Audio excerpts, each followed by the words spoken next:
You tell me when Looks you're better. good. I'm good now. You're Yes. good. Good. Yeah. Good. I'm good. You're good, Aadil? I am. Good.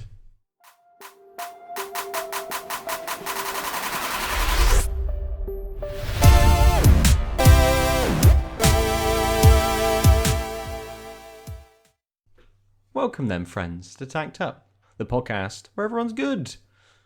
And we talk about video games and drink craft beer each and every week. I'm one of your hosts, Ben. It's episode 294, and I'm here with Lucy. Are we good? Yeah. Okay. And Aadil. Hey! We're definitely, we're good. We're good. Okay, we're good. Yeah. All right. I mean, the I world trust isn't you. good, but we are. Okay. That's true. Yes, the world is having a bit of a funny, 10 years Couple of now. years. Yeah. A few thousand million, really. Well, when you Basically, think humanity about was a it- mistake, and the world is realizing it. But when you think about it, we're such a small part of that timeline. Mm-hmm. Billions of years. Humanity. Couple, thousand. It's just it's like it didn't even happen. It's like Fucked it all up you'll already forget as well. about it. Oh no, yeah. Jeez. Let's open some beers. We'll talk about some of our favourite things in video games. Lucy, what are you going to kick off with this week?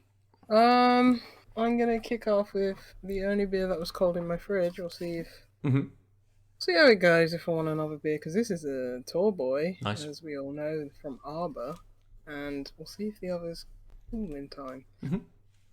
This is a 3.9% session pale ale, and it's called Pocket Rocket.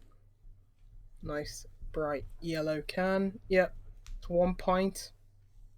It's just like, yeah, I think alcohol is what I need. Not just now, just in general, anyway. Just right this second. That's it. That's all you need. Yeah. Okay, here we go. It's got Simcoe, Citra, and Mosaic hops. It's also got oats in it, so yeah. Mhm. Hopefully those are gonna bolster what is quite like 3.9% session. Yeah. Oh, yeah. So, yeah. Good. Adam, what are you starting with? I also have a lightish beer. It is Salt Beer Factory's Citra NEIPA Jnr, NEIPA Jnr. It's a 4.3% juicy, hazy IPA. Salt, that's the flavor text about salt. There isn't flavor text about the beer. So yes, 4.3%, 440ml can. Looks kind of like a Ninja Turtles video game from the 90s asset. That's what the can looks like. The honeycomb, but Yeah, green honeycomb. Mm-hmm. Yeah. That is all it says. Nice. It was my first salt beer. Oh, really? Yeah. I don't think I've had anything by them before. I thought you would have come Yeah. across them getting the beer 52 boxes. Yeah, been kicking around for a while. Or I've just forgotten. Potentially, yeah. I'm not too light, but I'm starting light as well this week. The 5.5% New Zealand double dry hopped pale ale called Culture Shock from Polly's. Nice. This one says, the Betty, the Bruce, Nelson Sauvon. Sure, that's their flavour text. Why was Sid got in it? A lot of beers. Maybe they don't have time for the flavour text. That's Just it. like, I know. Yeah, we gotta get this out the door. Polly's are like, what, 10 new beers a week? So that's, Yeah, literally. Which, you know what? It's like, Culture Shock. they're all pretty good and reasonably priced, so why not? Yeah. Absolutely. I did pick a couple of breweries today, which are pretty damn consistent in almost every single beer. So Yeah. Lucy, we'll come back to you then for the little pocket rocket. Not so little. Not so little. Did it pour with all my snow head? I wasn't even paying attention. I do apologise. But it is quite thin. It's got a amberish colour. It's just I guess it's slightly hazy. Smell-wise,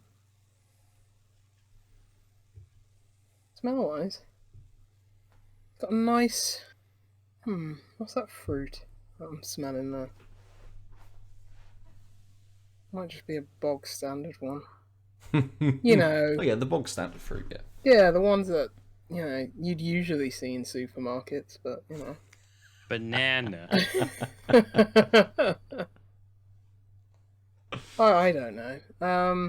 Sorry, it'll come to me, but taste-wise, Hopefully, it will come as you taste it. You know, the flavor coming through, maybe a little bit more full in the taste. I don't know if it's like a little bit of lychee.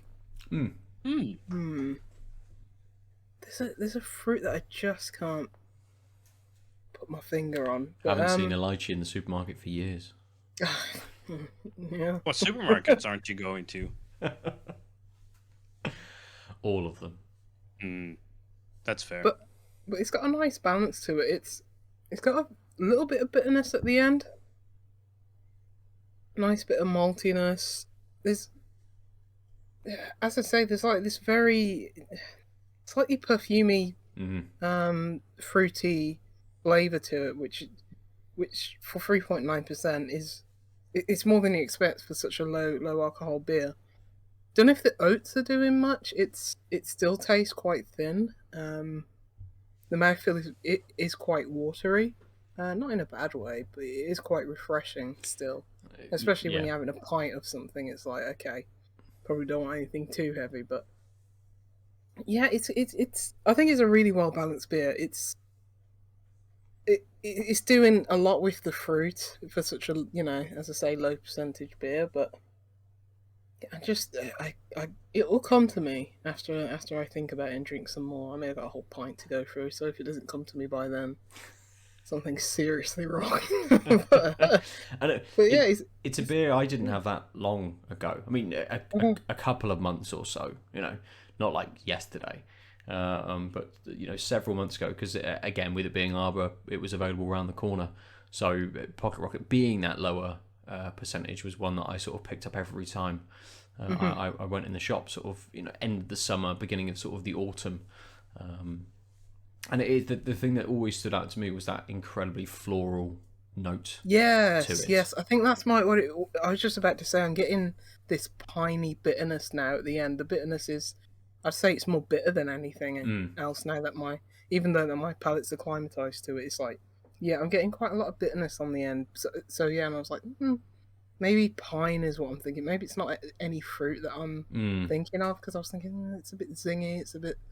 So yeah, maybe it is that floral kind of taste to it. So thank you, Ben, because I was going to go insane. What were the hops in it? Citra, was it Simcoe, Citra, and Mosaic. So do you get pretty good trifecta? But, yeah. I seem to remember as well. Maybe it adds to that sort of that floral pininess. There's just that sort of slightly, and it reminded me again when you said sort of more sort of kind of like zesty and citrus. There's like a little bit of a lime kick in there as well, which I think is masked a little bit by how piney it turns out. Yeah. Because I was going to say it tastes, maybe it's a look as well, but sort of like Lucozade, where there's like a very, as you say, like a very citrusy kind of flavor to it as well. But yeah, I think it's really nice. I like the bitterness on it. It's like, especially low alcohol beers, I think they're like try and shine away, stay away from bitterness as well. Yes. And it's like, just give me a nice bit of beer. Yeah, this is the more I have it, the more bitter it is, and I'm enjoying it. So good, nice. Aadil, back to you for the salt. You're muted. Junior, I assume. Junior, I assume. Sorry about that. Quite hazy, poured with a lot of head. I'm sure you noticed that I started to pour, and I was like, "Oh no, this is not one to pour at eye level. It's doing a bad." But if it calmed down really quickly, leaving just a thin couple milliliters of head at the top. It's quite hazy, much more yellowy straw. Mm-hmm. It's got a lovely nose. It's like I want to say like almost key lime, but with less tart. Like it's a slightly lemon limey, with sweetness. Yeah. It's nice and it is nice and fizzy. Sort of blossoms in the mouth. I'm still getting that sweetness. I want to say a little more variety in the citrus. It's not quite just that sort of lemon limey with sweet. So there's like a bit of orange coming in and out. The lemon is quite faint actually, but sort of steady.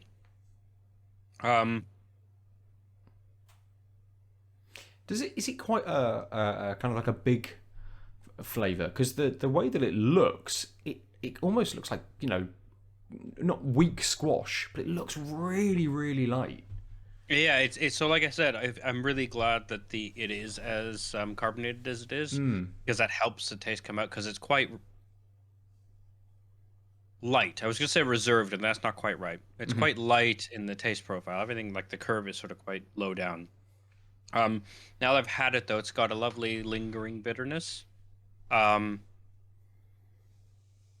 like super piney or anything. This is definitely like the type of IPA you could hand to someone who insists they don't like IPAs because they think they're all bitter, hit you in the face. But there is nuance there. Yeah,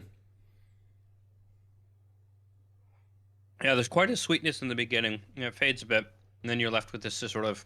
Now that my palate's acclimatized to it, I'm gonna say this: it's got a bit of an aspartameness right near the end of the main taste. But right before that, it's sort of mostly masked by that is a lot of orange.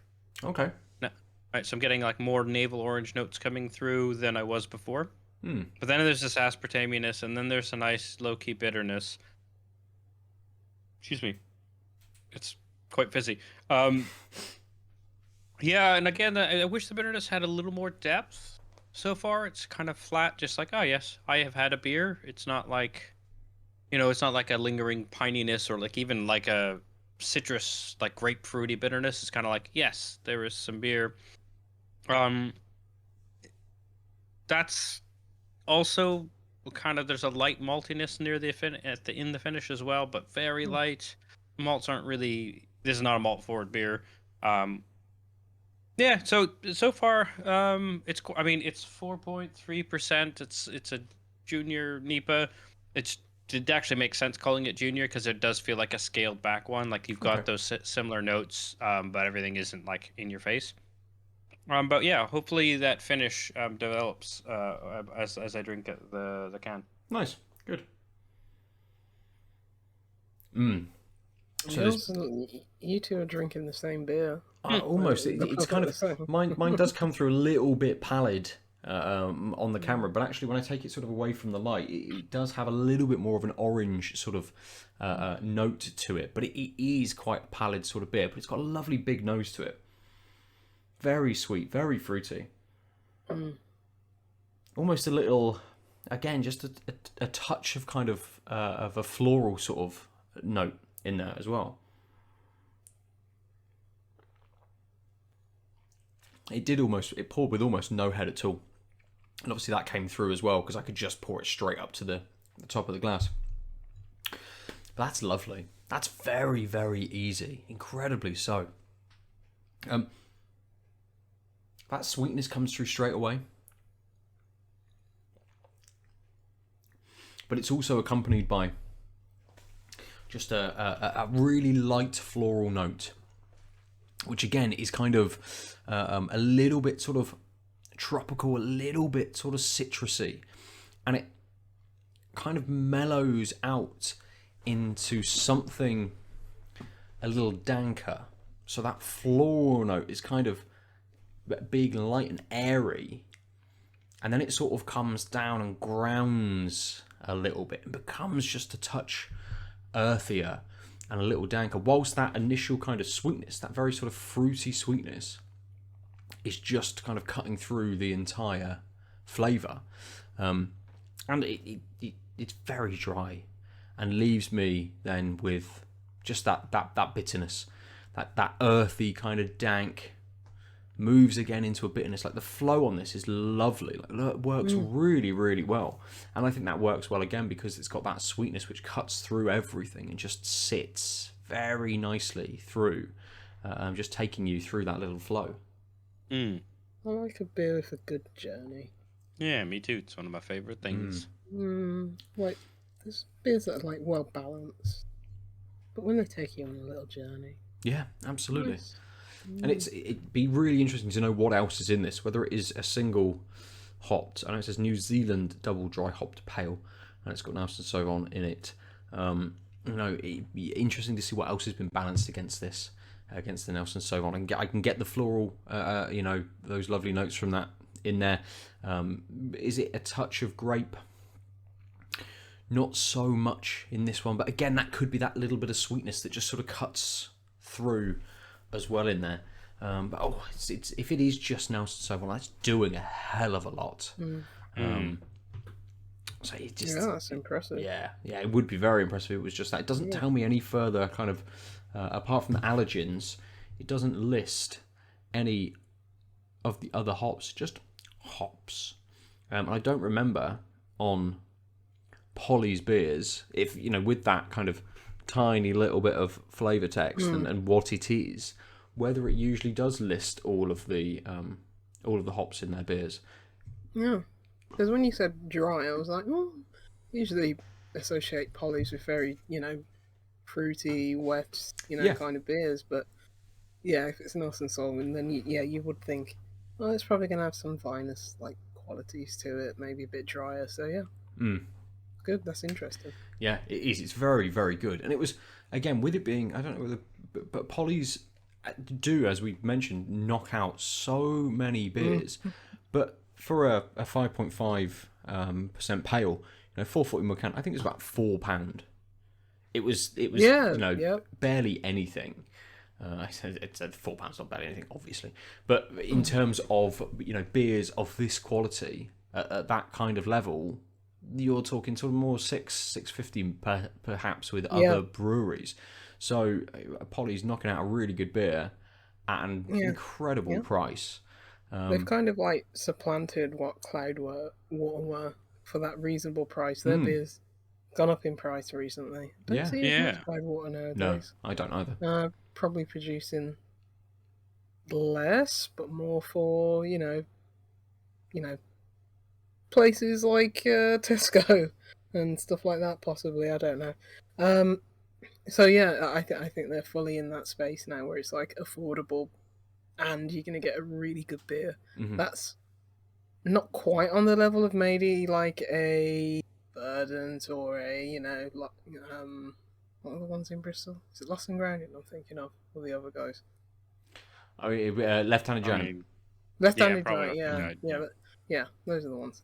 But still, you're getting a cracking beer. Like they probably have, what was the strength on that? 5.5. Was it 5.5? They probably have 16 beers out now that are that strength, pale ale. So it's like, and it doesn't matter which one you pick because you're gonna get a good one every time. Yeah, most likely. What's in your favour? Absolutely. I don't think I've had a bad Polly's. I've definitely had some which have, they've been okay. They've been all right. They've not done anything sort of new, but most of the time, 85% of the time, Polly's are just very well made beers.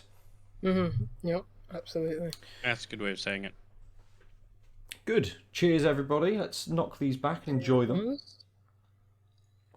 And for this episode, we will start our first half before second beer is out on just, whatever we want to chat about, a few games that we've been playing and stuff like that.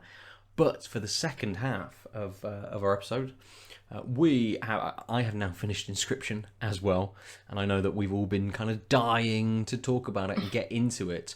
So we're going to go a little bit deeper on Inscryption and our thoughts on it for the second half of the episode. So if you haven't played Inscryption, you absolutely should.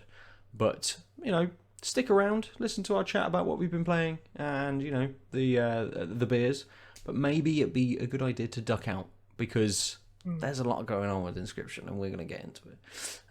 But first, for our first large segment, what have we all been up to? What have we been playing? What have we been doing?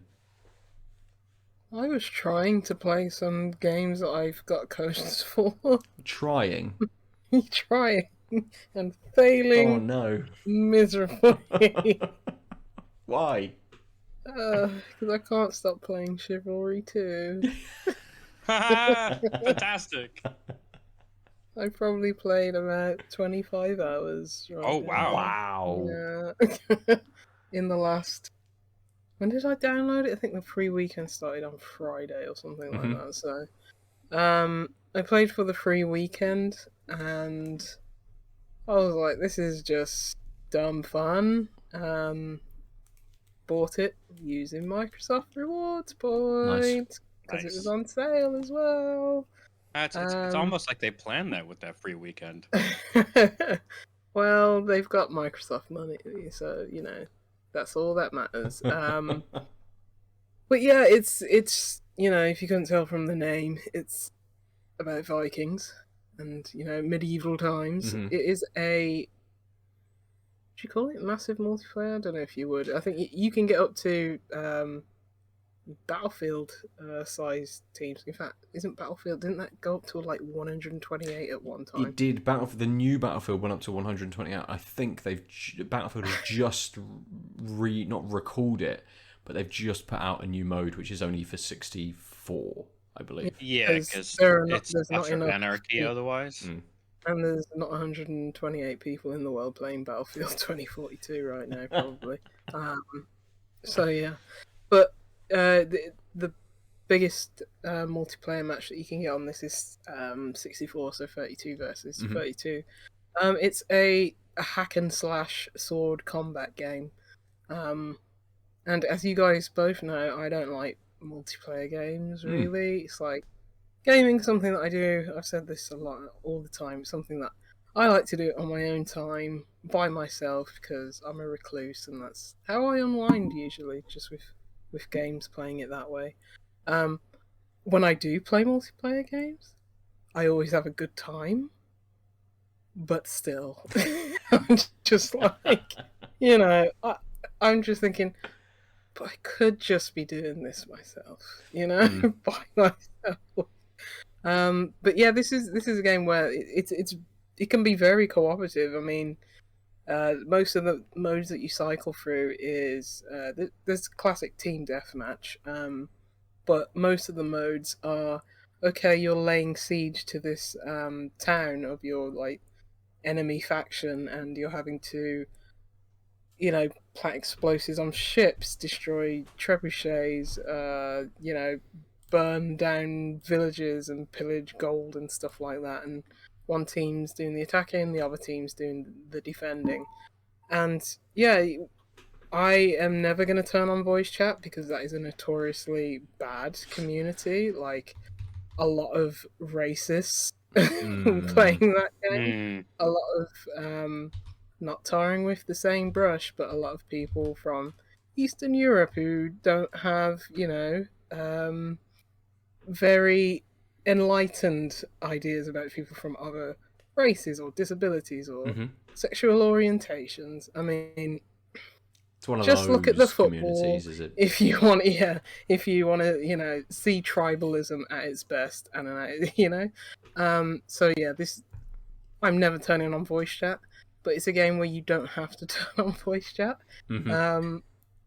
It's very cooperative in the way that you're all laying siege, you're all on the same team, and I mean, sometimes it is bedlam when you just get into a just like a massive brawl of 15 people slashing at other people. and you know, I've I've hit my teammates because there is like, you know, team damage. If I hit another teammate, it's like, you know, they're gonna not feel the same brunt of it as if it was an enemy player, but it's still like they're still gonna get their health knocked down a bit. But there's amongst the, you know, hysteria and chaos, there is a bit of you know, tactical nous to it, like surrounding enemies, you know, going 2-on-1 on one enemy, and you know, maybe what I was doing in the beginning was just like trying to go all out when I'm 1-on-1 with somebody or 1-on-2 with somebody. It's like, no, take my time. I think that's what I'm getting used to a bit more now, is like, take my time, you know, block, riposte, and you know, maybe hope that one of my teammates comes and saves me. But there are, like, you know, times where you are in those individual battles where you are just 1-on-1, and the sword combat does have, you know, a bit of strategy to it, like, you know, blocking at the right time, feinting at the right time, dodging at the right time. And when you're in those like 1-on-1 battles and you win them, it's really satisfying. Even if it's like, I don't know how I did that, or that person's very bad, or I got lucky there. I kicked them into some spikes or kicked them off a boat or something like that. It's very satisfying. And when you go like 1-on-2 and you kill them both, it's just like, yeah, you feel like a badass. So, yeah, it's got the, it's very light-hearted and, like, you know, and silly, where, you know, you can just do battle cries whenever you want, and I'm sure you can like customize them to do say really stupid things like, I just shit my pants or something like that. Or I don't know who we're fighting for, but hooray to him. And it's just, but yeah, there is some, you know, there is some strategy to the game. There isn't just this massive brawl of just people just flying into sword combat, which sometimes it is, and then when you know, the kind of objectives that you have to do are timed, and it's like sometimes that timing goes down to the wire. It's like, okay, we need to do a massive push here and just get this done so we can move on to the next objective, otherwise we just lose the whole match. And yeah, when it comes down to the wire, it's just those clinch moments, and you can just it does feel very collaborative and like a real battle. Like, yeah, we're on the we're the, you know, front men just killing ourselves for these kings and queens, and it's like, yeah, we're the ones who are just gonna get screwed over totally, but you know, we're all in this together. Let's do it, you know. Very, you know, brothers in arms kind of thing. Have you? We had so it was a week you were off. 25 episodes ago, episode 269, when we had Adam on, and he chatted about Chivalry 2 and his experiences with it, and just how ridiculous it sounds. You know, not just in terms of its kind of, as you sort of said, in terms of the game itself, but also kind of in its physics and things, and how he was loving just running around and throwing stuff at people and hitting them with fish or bread, you know, a giant baguette or something ridiculous like that he picked up off a... My throwing skills aren't that good, so I try and avoid that at all times. Like, I was playing in one class, because there's different classes, like a support class and archers and stuff like that, where your kind of like ability or buff or whatever that has a, you know, cooldown and charges over time was like these oil bombs. And when I was playing that class, I was like, ended up just throwing it into like a circle of my own people and just killing them, and it was just like red all over the screen, like minus 100 points of all the people I killed. So I was like, I'm not going to play this class anymore, because I'm just going to end up killing him. You're like, yeah, I'll take the guy with grenades, and then just running around throwing them everywhere.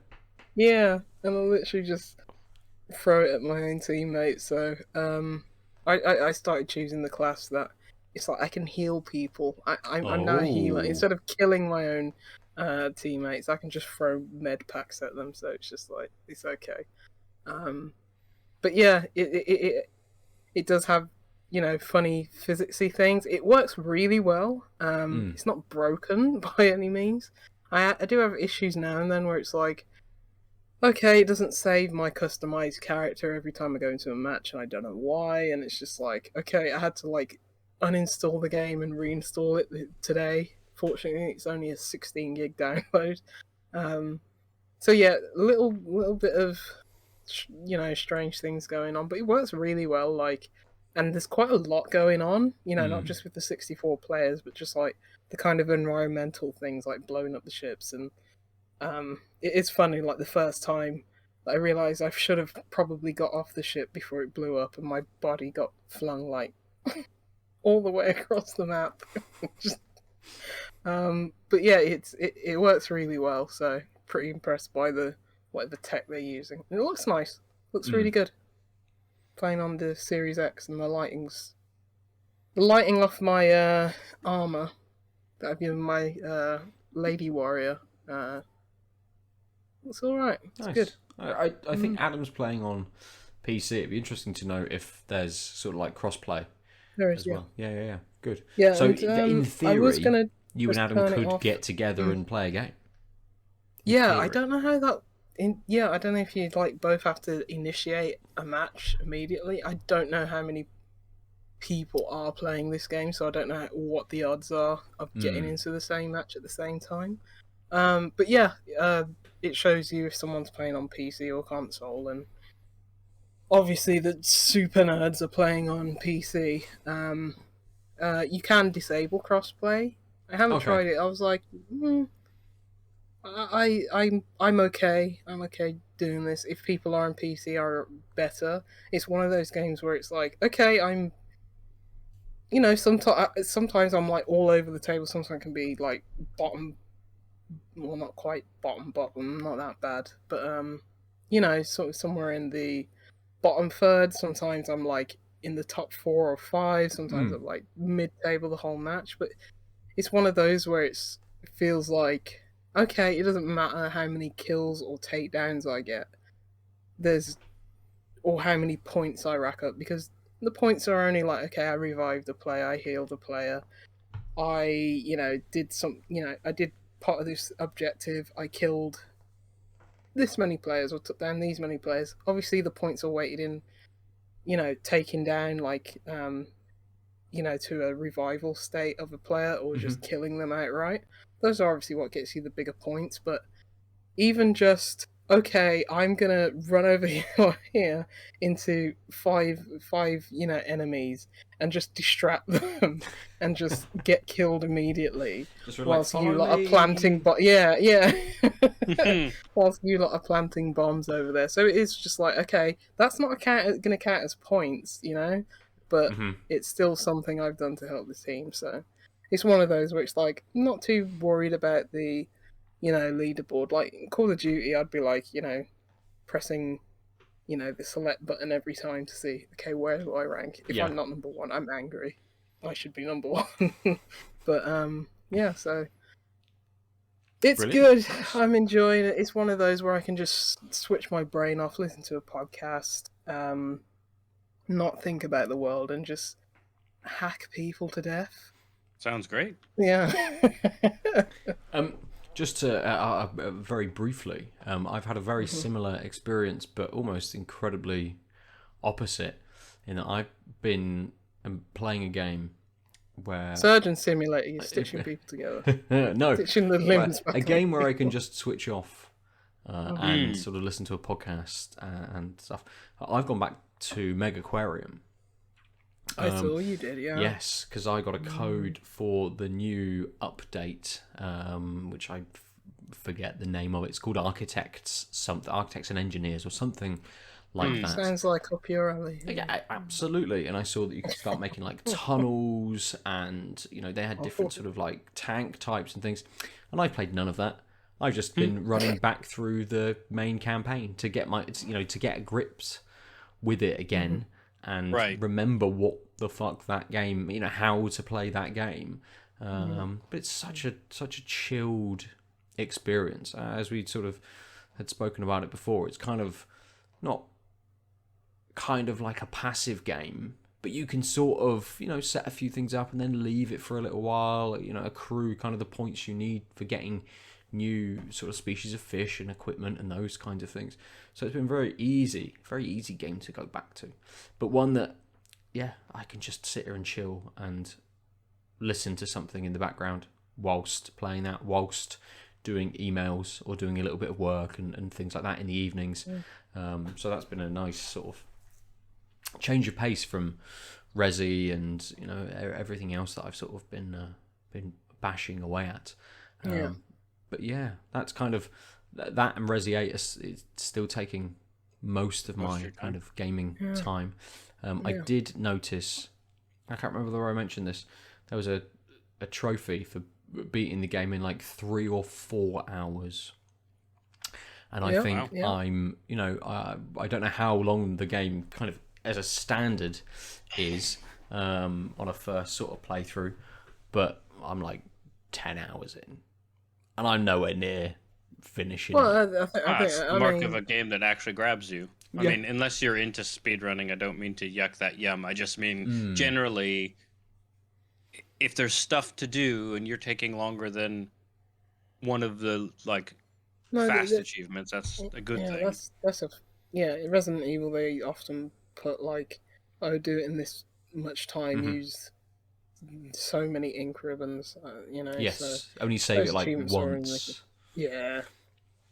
Whereas in Resident Evil 2, it's like, you have D rank because you saved 6,000 times. It's like, of course I did. It's a survival horror game. What do you mean? Completely. And that's how I've been playing it. But I've got to a point where I'm, I think I've killed the 3rd kind of boss, and I'm now. I've got an item, which means that certain things have then become open to me, pathways and stuff like this. So I'm kind of exploring a little bit now as well, if we're going and finding the treasure and where all the upgrades and the, items and things like that are. So it's kind of one of those where I like being in this space. It's very well detailed. It reminded me incredibly earlier of Metro Exodus as well, in just how well detailed that game was. Same kind of aesthetic, like snowy and grey. Yes, absolutely. Yep, exactly why it kind of it came to mind. I was walking through sort of some bushes, and sort of it came across this kind of like cliff area, and you could see sort of all of the buildings in the background. I'm like, this is Metro Exodus. This looks almost identical to this game. But yeah, absolutely enjoying it. It's gonna sit, I think, in the PlayStation for a while whilst I just explore and just not rush that game at all. Yeah.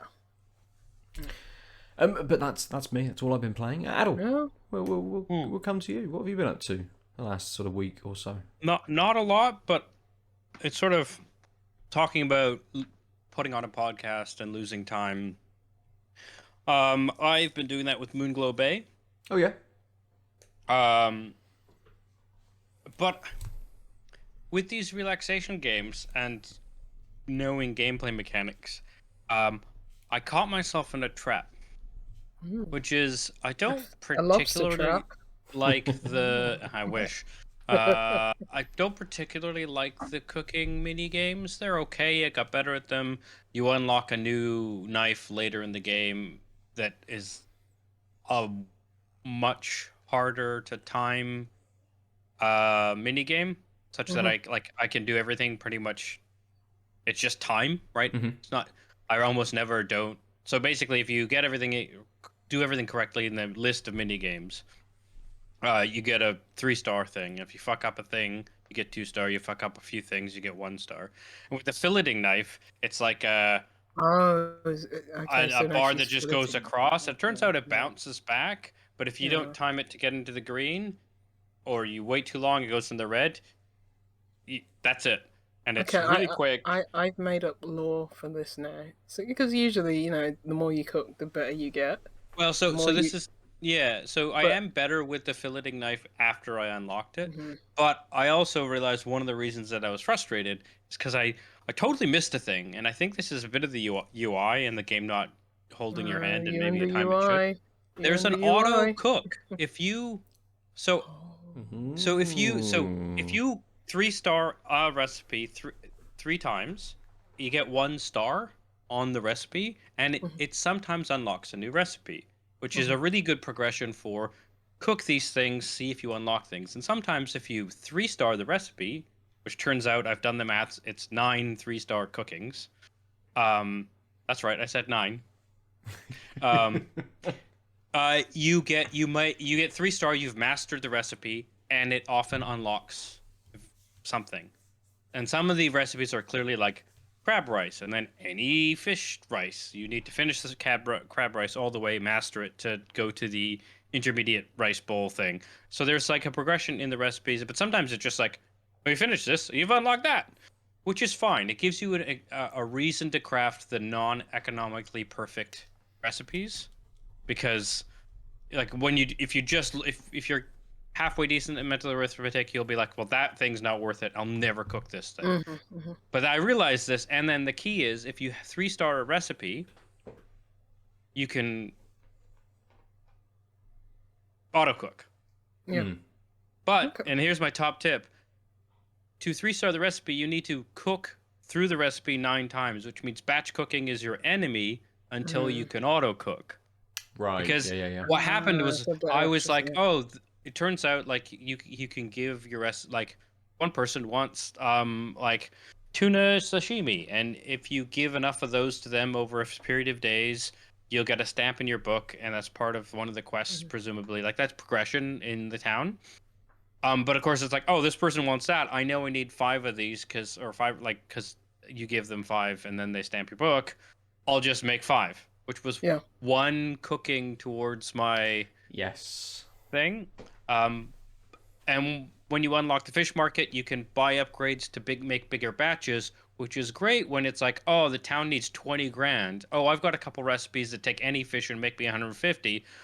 Luckily, I've bought so I can batch cook 20. So I just queue up the random fish, buy some from the fish market. Bam, I'm a millionaire. I don't have to worry about money. I've upgraded my whole town. Oh no, he's doing the Animal Crossing thing. So this is what I was gonna say. This is when I realized I was doing that thing I do, and I had spent like hours of game time grinding the recipes so that I would never cook again, but unlocking more recipes which were more efficient. So I ground those out, and I was like, why did I like this game anymore? What am I doing? Like, I just lost the plot of my relaxation game, and it was just like staring at the fucking thing for hours, and I was like, I don't like this. I like going in my boat, picking up lobster traps and netting things. I don't even like to fish anymore. I like net fishing more than regular fishing. You've just got a massive trawler out in the sea, you know, spilling oil just now. dredging up the seabed. Yeah, you see, I thought the knife skills would get harder, but now that you said that, it's, you know, cooking more advanced recipes. Maybe she's doing like, you know, fugu, like blowfish, and she's just. I mean, there is. Get it right, otherwise you poison the whole town. Well, I like the idea of you got a new knife, and now new recipes require that knife at different points, and it is different. Also, they've done a neat thing where the chopping mechanic is basically you've got a circle, and your thing slowly progresses around the circle, and you've got bars that you have to time hitting a button to chop. But it's the only of the original mini games that has changed, which is it'll go all the way around and then bounce and come back, and sometimes bounce 3 times. And I was like, oh, that's neat, because it's a little longer, kind of annoying, but also they tend to have different placements and maybe 2 or 3 bars in the more advanced ones, and there's enough of variety that it didn't feel. It felt better, but then it makes washing, which is like you've got a thick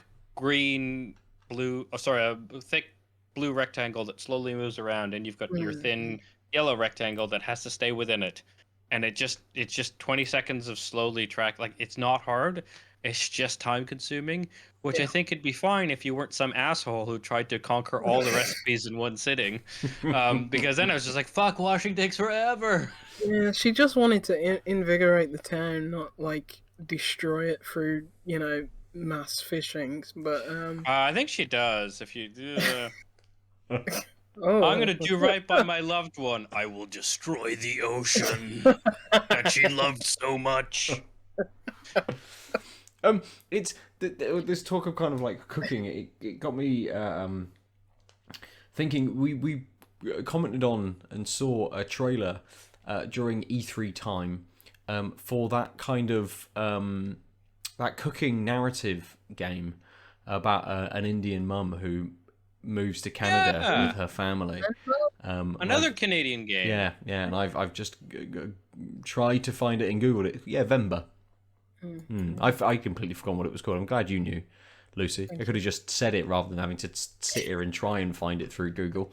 But now I know that, you know, cooking for you, Aadil, in games is both a joy and an absolute excruciating experience. I'm gonna find some code for it.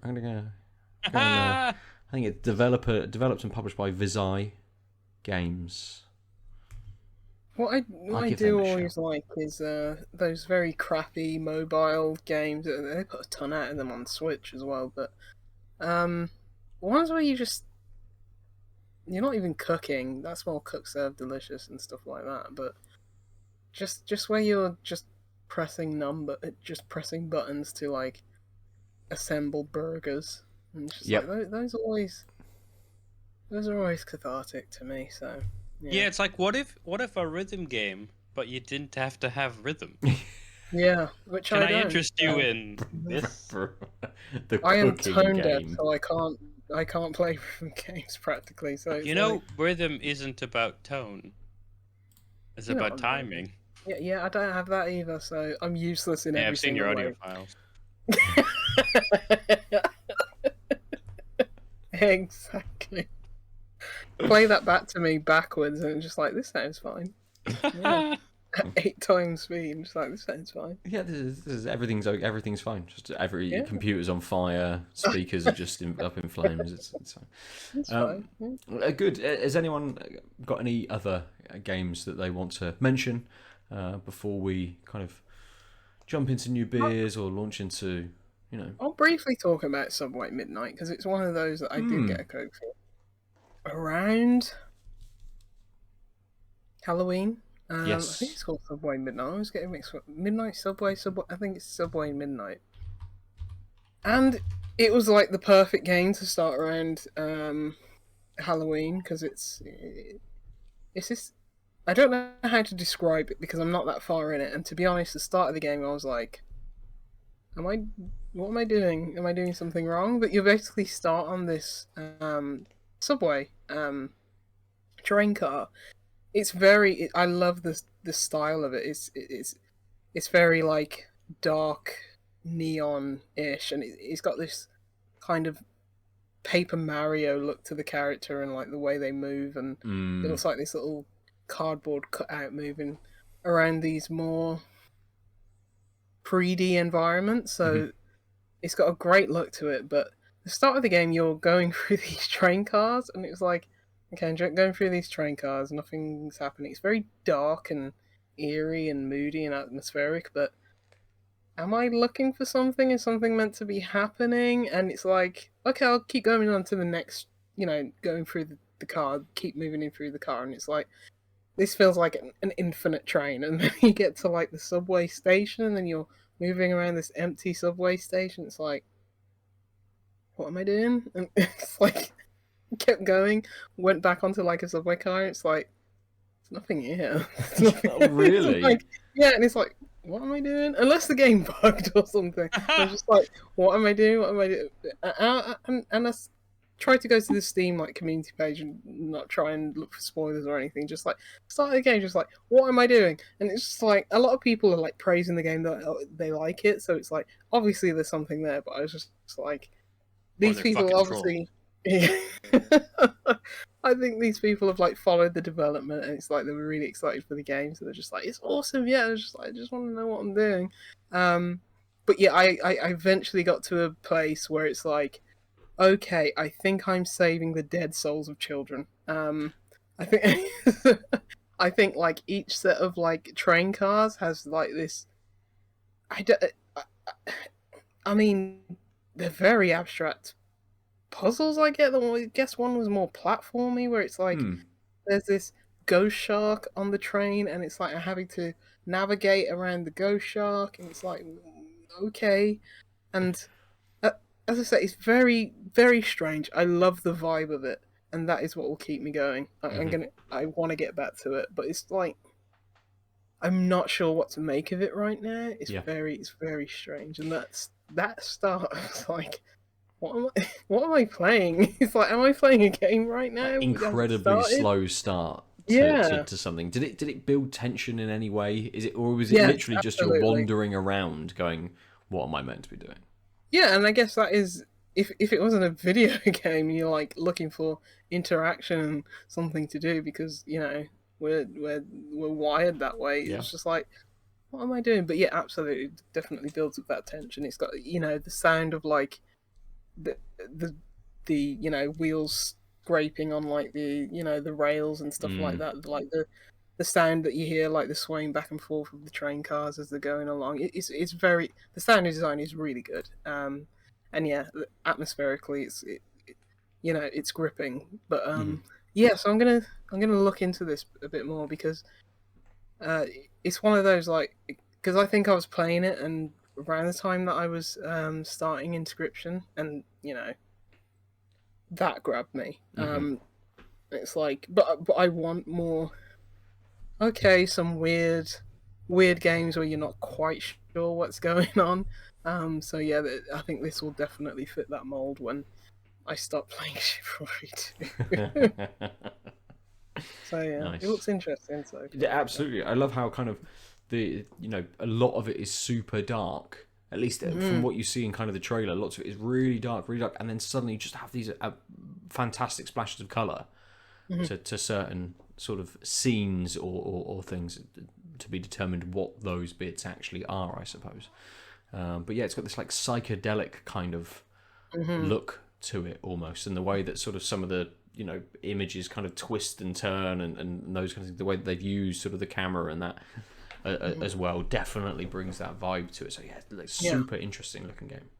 The lighting's great as well. So yeah, it's one of those that I'm actually grateful that I'm going in pretty blind into, even to the point where I'm just like, for the first 10 minutes I had no idea what I was meant to be doing.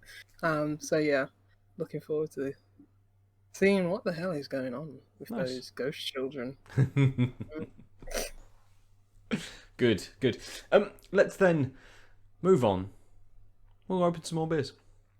Lucy, are you having another beer, Lucy? You sticking with the pocket rocket as it's a big old little boy? Got half a glass there.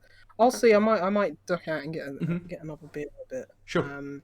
Speak about it at the end of the podcast. Yeah, no worries. Adam, what are you having next? I am having the Athena Double Dry Hopped Pale. It's by Alpha Delta. Nice. Where are they from? Chester. Newcastle upon Tyne. Same place. There we go. 5%, 330 mil. Here. One of those odd. We're gonna say it's double dry hopped, but not tell you of what. But I mean, obviously the Alpha Delta. I find it weird because that's not a capital Alpha. It's not the new COVID Alpha variant. Oh god. Yeah, I wonder if like anything with Greek letters is now suddenly getting less. Yeah. Every company hated that upsilon. Yeah, every company is getting really twitchy right now, aren't they? Just sort of, we can't be associated with this right now. Yeah. Nice. Alpha Delta are always very good. I then am going to open up a beer from Overtone. Oh, ooh. This is called Pure Magic. It's an 8.5% double IPA. Magic number series, 3 beers for 3 years. This is a triple dry hopped with 3 hugely distinctive hops, pleasantly thick mouthfeel with a multitude of flavours from creamy peach and mango, lemon and lime to grassy and dank. So again, another beer that's trying to give you absolutely everything. The hops are Motueka, Galaxy and Strata. And that's everything. Cool.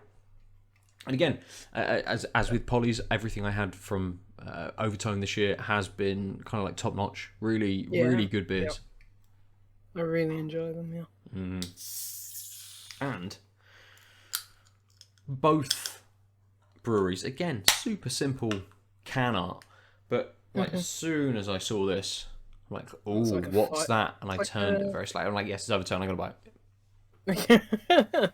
Looks like a one of those fireworks wheels. What do they call them? a Catherine wheel. Ones. Yeah, the Catherine wheels. It does. It does. Yes. So I'm gonna Remember pour this. November? What a simple time. What, the November 2001? Yeah, probably. Well, incredibly Even just simple. this November, yeah. Aadil, we'll come back to you for Athena. I think it was called, was it? Yes, Athena. So less murky and hazy, but still quite a yellowy straw color. Thicker head, but just about a finger. A poured quite strong. I think maybe it might just be my arm today. But Getting that nitro effect, just chuck it all in.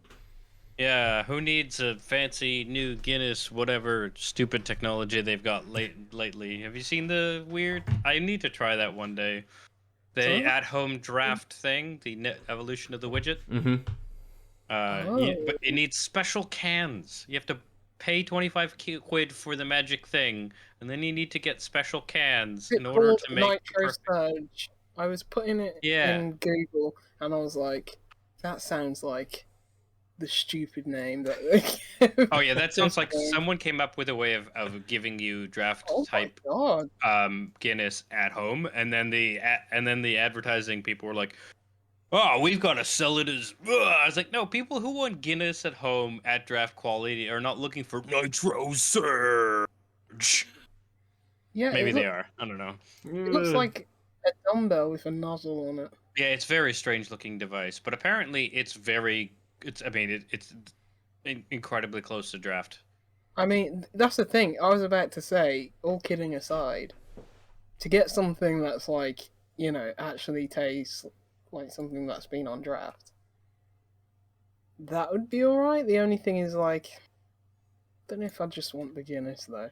Which is, hey, a fine beer. Like, if there's nothing else in a pub, I will always just Yeah, it's a reliable beer. Yeah. So, yeah, let me put a Polly's in. Pour that out from my NitroSurge. Yeah, it is proper manly kind of, advertising. It's one word as well. I'm surprised there isn't TM after it. Is it a capital S? Like NitroSurge. NitroSurge. It does look. It looks goofy, but I would like that. I would like to get nitro. Imagine that. Nitro. If I could nitro every stout, yeah. Everything, absolutely. Yeah. Water, milk, just all of it. Like... Yeah, nice and yeah, clean. it's like a beer soda stream, right? Yeah. What was I talking about? This beer. That beer. It comes in a 33 ml can. I didn't really talk about it. It's fun little art. It's got a lovely, slightly citrus, so that might be from the Citra I had earlier. But and tropical. I want to say closer to passion fruit, maybe a touch of mango on the nose. And then something else that's drying it. I'm not sure what that is. Oh, there's sweetness there. Well, it's a really complex nose. Probably because it's double dry hopped, Aadil. Yeah, thanks. It's really, really lovely smelling. In fact, it's been a while since I've smelt such a nuanced beer. I've had a run of like really simple beers that smell exactly like they taste, and they taste quite like less journeyful, we'll say. Again, nothing wrong. Just like the last few beers I've had in the last week or so have been very much of that same style, and this is clearly not. I'm getting a little malt off there too. Yeah, it's really excellent. Nice. It looks very sort of straw, a little bit, just a touch hazy. Yeah, I was gonna say it's I think a little more yellow than the last one, Mm. but only just. And I think that it just looks a little darker because it's less hazy. Okay. So the liquid has a bit more depth through it. Yep. Like you still can't really see shadows through it. It just doesn't have that like milky haze that the last one did. Mm. Um, The last, it was the Pocket Rocket which noted oats in. Did the salt beer have oats in as well? Just wondering if maybe that's what's maybe missing from the It does have Alpha oats Delta. in Yeah, it, does the yeah. Alpha Delta have oats in? Is that what's missing? Is that what's not giving that extra kind of? no, it has oats in It it. does as well. Okay, okay. I mean, shut it up, might then. be the amount. It might be the sheer number of oats. Yeah. Right. Yeah. It's almost like they should give us the recipe just so we can armchair read. All of them. Every beer should Yeah. tell us exactly the quantities of things that are in them. On the taste, it does actually taste quite similar. Hmm. The malts are still there. It's something's drying me out at the end. Most of the finish is a little dry, and then there's something there I can't quite place. Okay. But on the taste,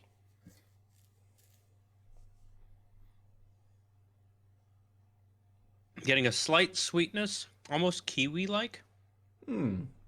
So I think it's the tropical coming with that, with a light sweetness, with a bit of a tang. Mhm. Probably what's bringing me to kiwi.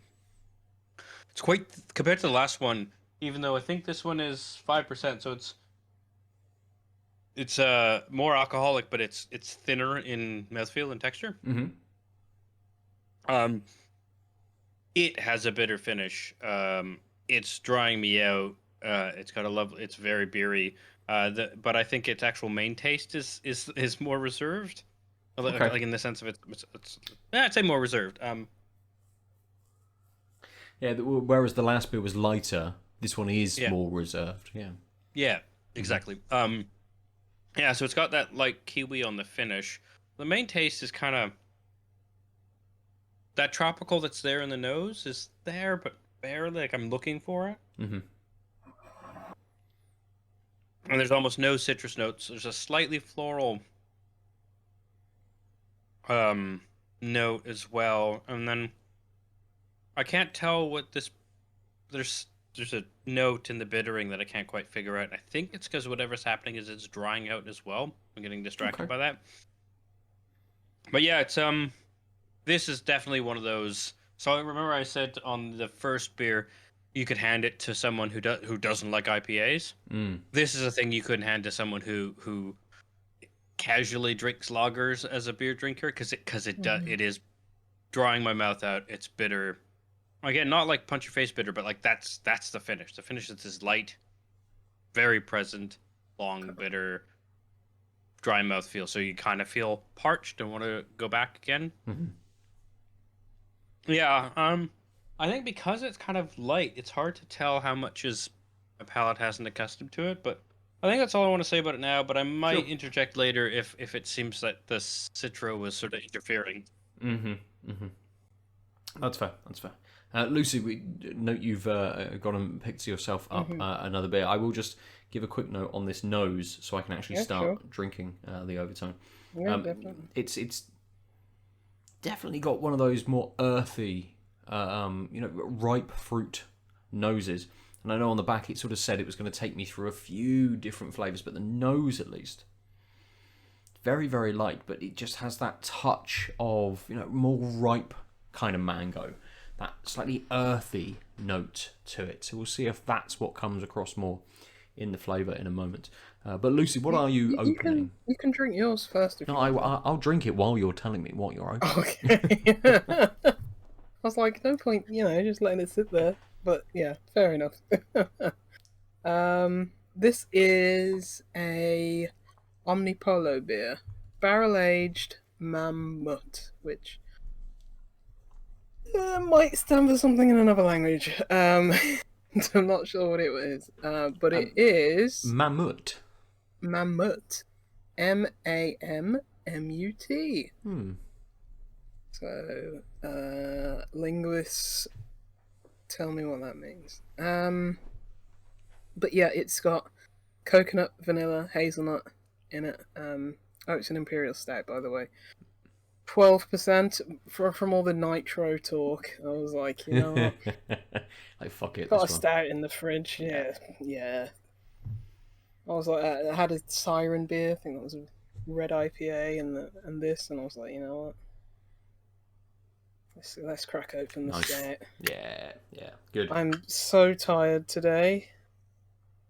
Stayed up till like 4 a.m. I don't know why. Watching the Waypoint guys finish Inscryption. Oh yeah. Yeah. So I'm knackered, and this will just. I'll be out. See you after out. this podcast. Yep. Yeah. So I'm gonna have a good sleep tonight. Perfect. Just what you need. Yeah. So this Overtone, the flavour on it, that nose does pretty much give you a lot of what the flavour is. It's sort of on the back. It does say you'll get sort of creamy peach and mango, lemon and lime, grassy and dank.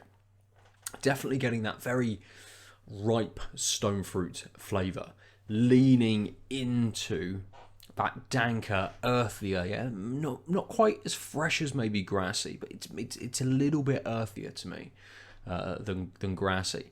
But it definitely moves from that, really ripe sort of mango into that lovely dank kind of earthy finish. It's very much of these more 2021 double IPAs, the more modern IPAs than the juice bombs of old.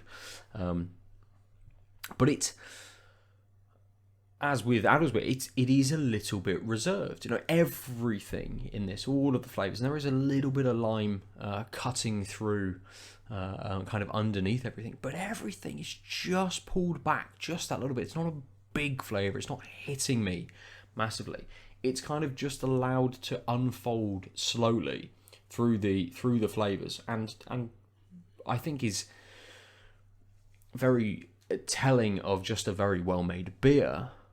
But also that they have sat and gone, right, it's triple dry hop, not a big nose on it. Again, very reserved in kind of what's coming through.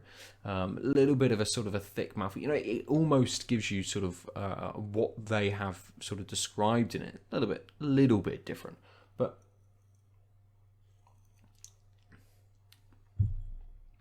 it's kind of one of those where you sort of want to sit, and it's, that mouthfeel being slightly thicker and all of these flavours being that little bit more reserved, it feels more luxurious. So it doesn't feel like a DIPA. It's not like a bam, here is all of that flavour hitting you in the face. It's much more of a, it is a bit of a bigger kind of beer, but that comes through more in the thickness of the mouthfeel. And all of those flavours just work very, very well in the flow to make you just think, oh yeah, this is so very, very smooth. It just is luxurious. I think that's definitely the word to describe this beer. Hell of a word. Yeah. Lucy. Speaking of Yes. luxurious, this smells luxurious. It doesn't look luxurious. It is, it's thick, just black. But what doesn't look luxurious, like it poured with the slightest, very tiny head, which is, it sort of had like a brownish, it looked like digestive biscuit coloured. And now it's just like dissipated, but it's like, when you like cook a stew and you get like a bit of scum at the top. And that's what it looks like. Like there's a few bubbles just hanging around on the top, and it's very off-putting looking. Oh. Yeah. But let's see how it tastes. Close your eyes.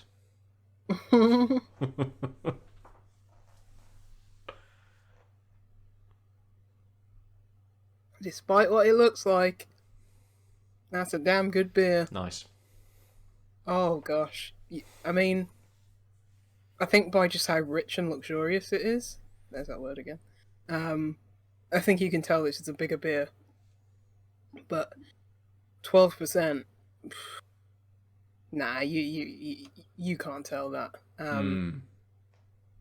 Strength wise, I think by how rich and chocolatey and how much depth it's got, I think that would, you'd be like, this is 12%. It's like, oh yeah, okay, I get it from that sense, but not from like the boozy alcohol.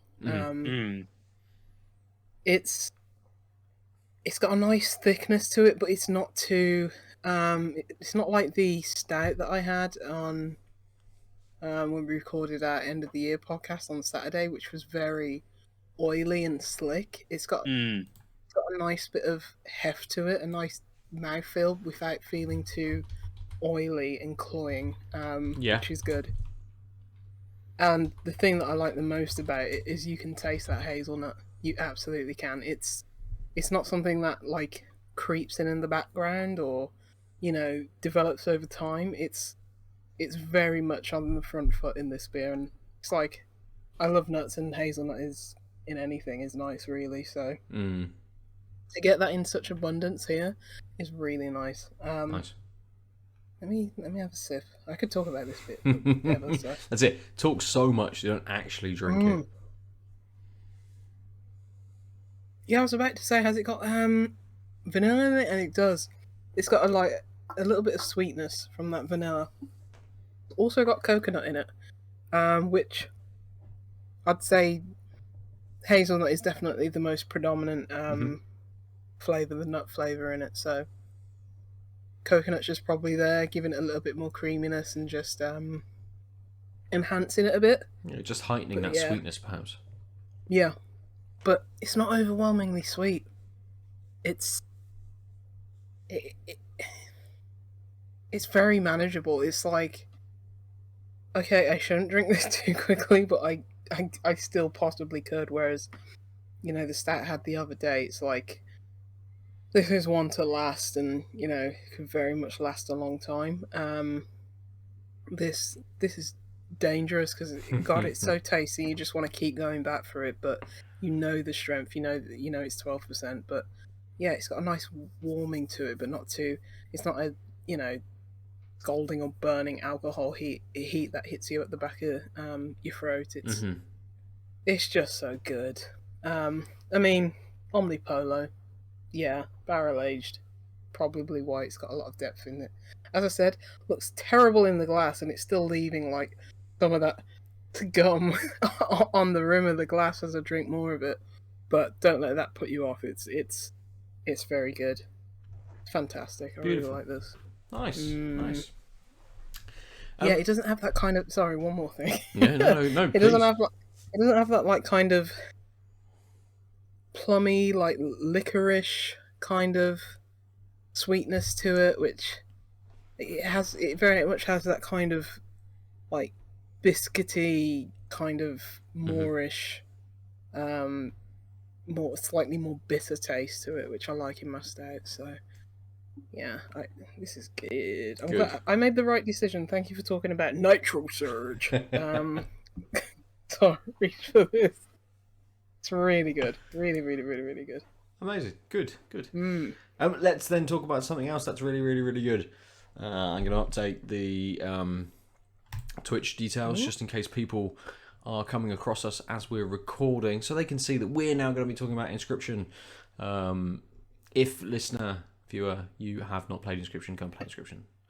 We're going to have a big chat now all about it, and not leaving any. Well, we might leave stuff out, but we're going to be delving deep into every single thing, every nook and cranny. I don't think I've discovered all the things. No, absolutely not. Neither have I. There was probably so much of this game that I didn't see. Well, that's why I've been so like wrapped up in like watching other people play to see what they find out of. Yeah, especially like neurotic people, like the people on Waypoint who are just like wanting to get everything, you know, perfect and find everything. Where it's like, I didn't take that path, but it rewards you for whatever you do. Really, it's like, you don't want to see much of the game, then that's fine. But it's like, if you want to dig deeper or do other things, but it's like you can just stumble on those things without even knowing. I'm sure we all had different kinds of playthroughs and tactics. Can I ask, you guys all played it on Steam, right? Yes. I Or think is it's it even only on on anything else? Yeah. Steam. Yeah. Can you tell me how many achievements you unlocked on your playthrough? Because I'm just curious, before we start going into the details, like whether we all sort of cranked through with as much. Because the achievements roughly is a notion of I found things or I did things in a way. There's 30 achievements. I got 22. Jeez. I got 23. Oh. Lucy's like, I got 75. What? No, How? it's gonna be like I got 12 or something. Hold on, let me have a look. Why is it? Yes, I should be signed in. Thank you. Yeah. Okay. Oh no, I'm so achievement. interested to see if we. Oh, there's no because they're hidden. Wait, no. I have 5 hidden achievements, and then 2 I know I could go back and do. Yeah, so I'm similar. I've got 6 hidden achievements with 22. 2. Yeah, I Okay. got 22. I'm the most erotic. Yeah, there's the 2 that they tell you about, right? I mean, the 2 left, I'm assuming, are the like angle and angled card from Yep. the angler. Take one back from the angler. Yeah. And then double up an experiment with the mycologist. Yeah, so allow the mycologist to experiment on a creature that is already itself an experiment. Yes. Yeah. I again, I used the mycologist a couple of times in a couple of run-throughs to make sort of hybrid cards and things like that. Never even thought to try and give them because it's very difficult, especially with what you're presented through kind of a run within this kind of within Act 1. Well, yeah, let's actually talk about how Act 1 was, and then that'll shed light on why I think it's really hard unless you're gunning for it to get the mycologist twice on a card. Because Act 1's the roguelike. And this is what you wake up in a cabin, essentially. I mean, wake up, right? You play the game. Yes. Yeah. And then he rolls out a map and you move your little guy around up a track and you build a shitty deck into a better deck through winnings and picking fire. What is it? Like, I haven't played it in a while, so like there's various different nodes that are clearly upgrades versus fights.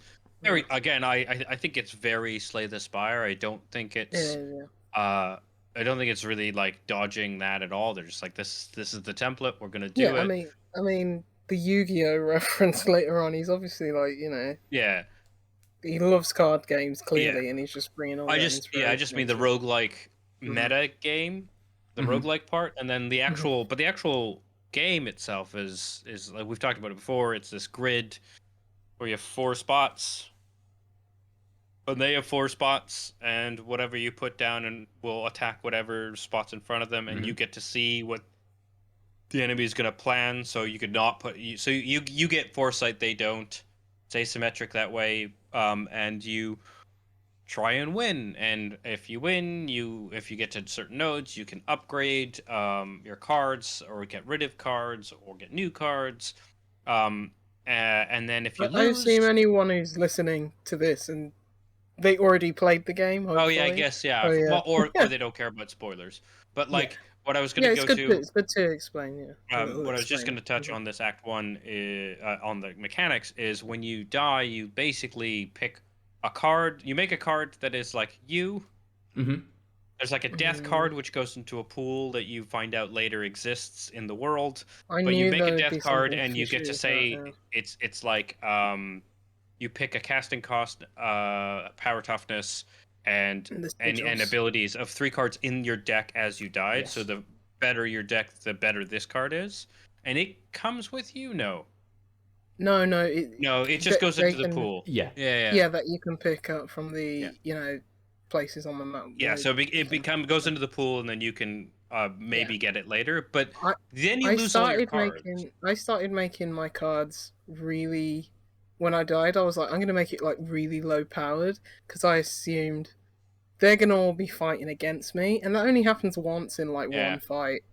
Usually it was like, okay, you you can actually pick these cards and put it in your deck. So I was like, okay, I'm just going to make all strong characters now. Yeah. Because I knew I was like, okay, these are going to be fighting against me.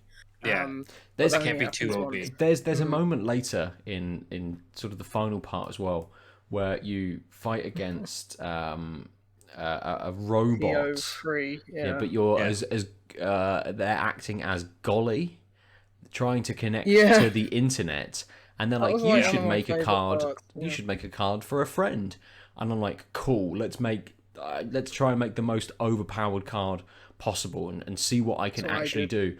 And then it was like, sorry, can't connect to the internet. You can have this card, and I'm like, brilliant, and just fucking destroyed with it. Yeah. You see, mine actually did find another player. Oh, Oh, really? really? Yeah. Oh, I assumed that was like part of the mechanic. Oh. Let's It but is, I it is think- literally finding someone else playing the game at that time. Oh, at that time. So I He think built I that want to save system Act into the 3 talk because I flipping just game. want to talk about Act 1, Yep. 2, and 3 in order because I think that'll help build things up. So I just wanted to say with Act 1, you lose your cards and you basically and then you start again, and like there's certain things you get better at. You can get items and things, but it's quite roguelite. But that's why getting the mycologist twice in the same run isn't guaranteed. So that achievement's actually a thing you kind of have to gun for because the card you upgraded ain't coming back to you on the next run. Well, there's some cards thing- again which are, I think, it's because you've got to use 2 cards to merge together. Yeah. So of the same. yeah. again, you'd have to hit the mycologist 3 times and have 4 ants. So you do 2 3 ants on the times. first one, 2 Yeah. ants on the second one, and then you'd have to merge on that third one the 2. 'cause Oh it's yeah, gotta be the you're right. same Yeah. card. So there I must forgot be, about that part. and again, there must be a card in the deck which is an experiment in itself, which I you can don't get think to so. put I- through. I think it's a case of if you know what you're gonna do, you will just. I think it might be a bit of RNG, and also I think it's it's like gunning I will for it and always getting the follow right that map. path. Yeah. Yeah. Yeah. It's just So, like you. yeah. Yeah. That's you why run- it's you one do of a the run for that. none of us have it because it's like I think it's down to RNG and playing it first time, knowing that I'm gonna gun for the mycologist every single time Yeah. in every single run. Yeah, and Mm. so presumably it's like whatever it's your starting cards, right? You're like, okay, well, I'll merge 2, and then I'll have 1 left, Yeah. but also I'll buy it at the shop, so I'll take this path. And like Yeah, you might not exactly. end up being able to get mycologist in shop, but that's Mhm. probably the way to do it minimally, right? But like, yeah, that's or like you said, RNG or hack in the game. But outside of that game, you can just stand up and wander about and solve puzzles that give you cards that stay in your deck permanently if you can figure them out in the cabin.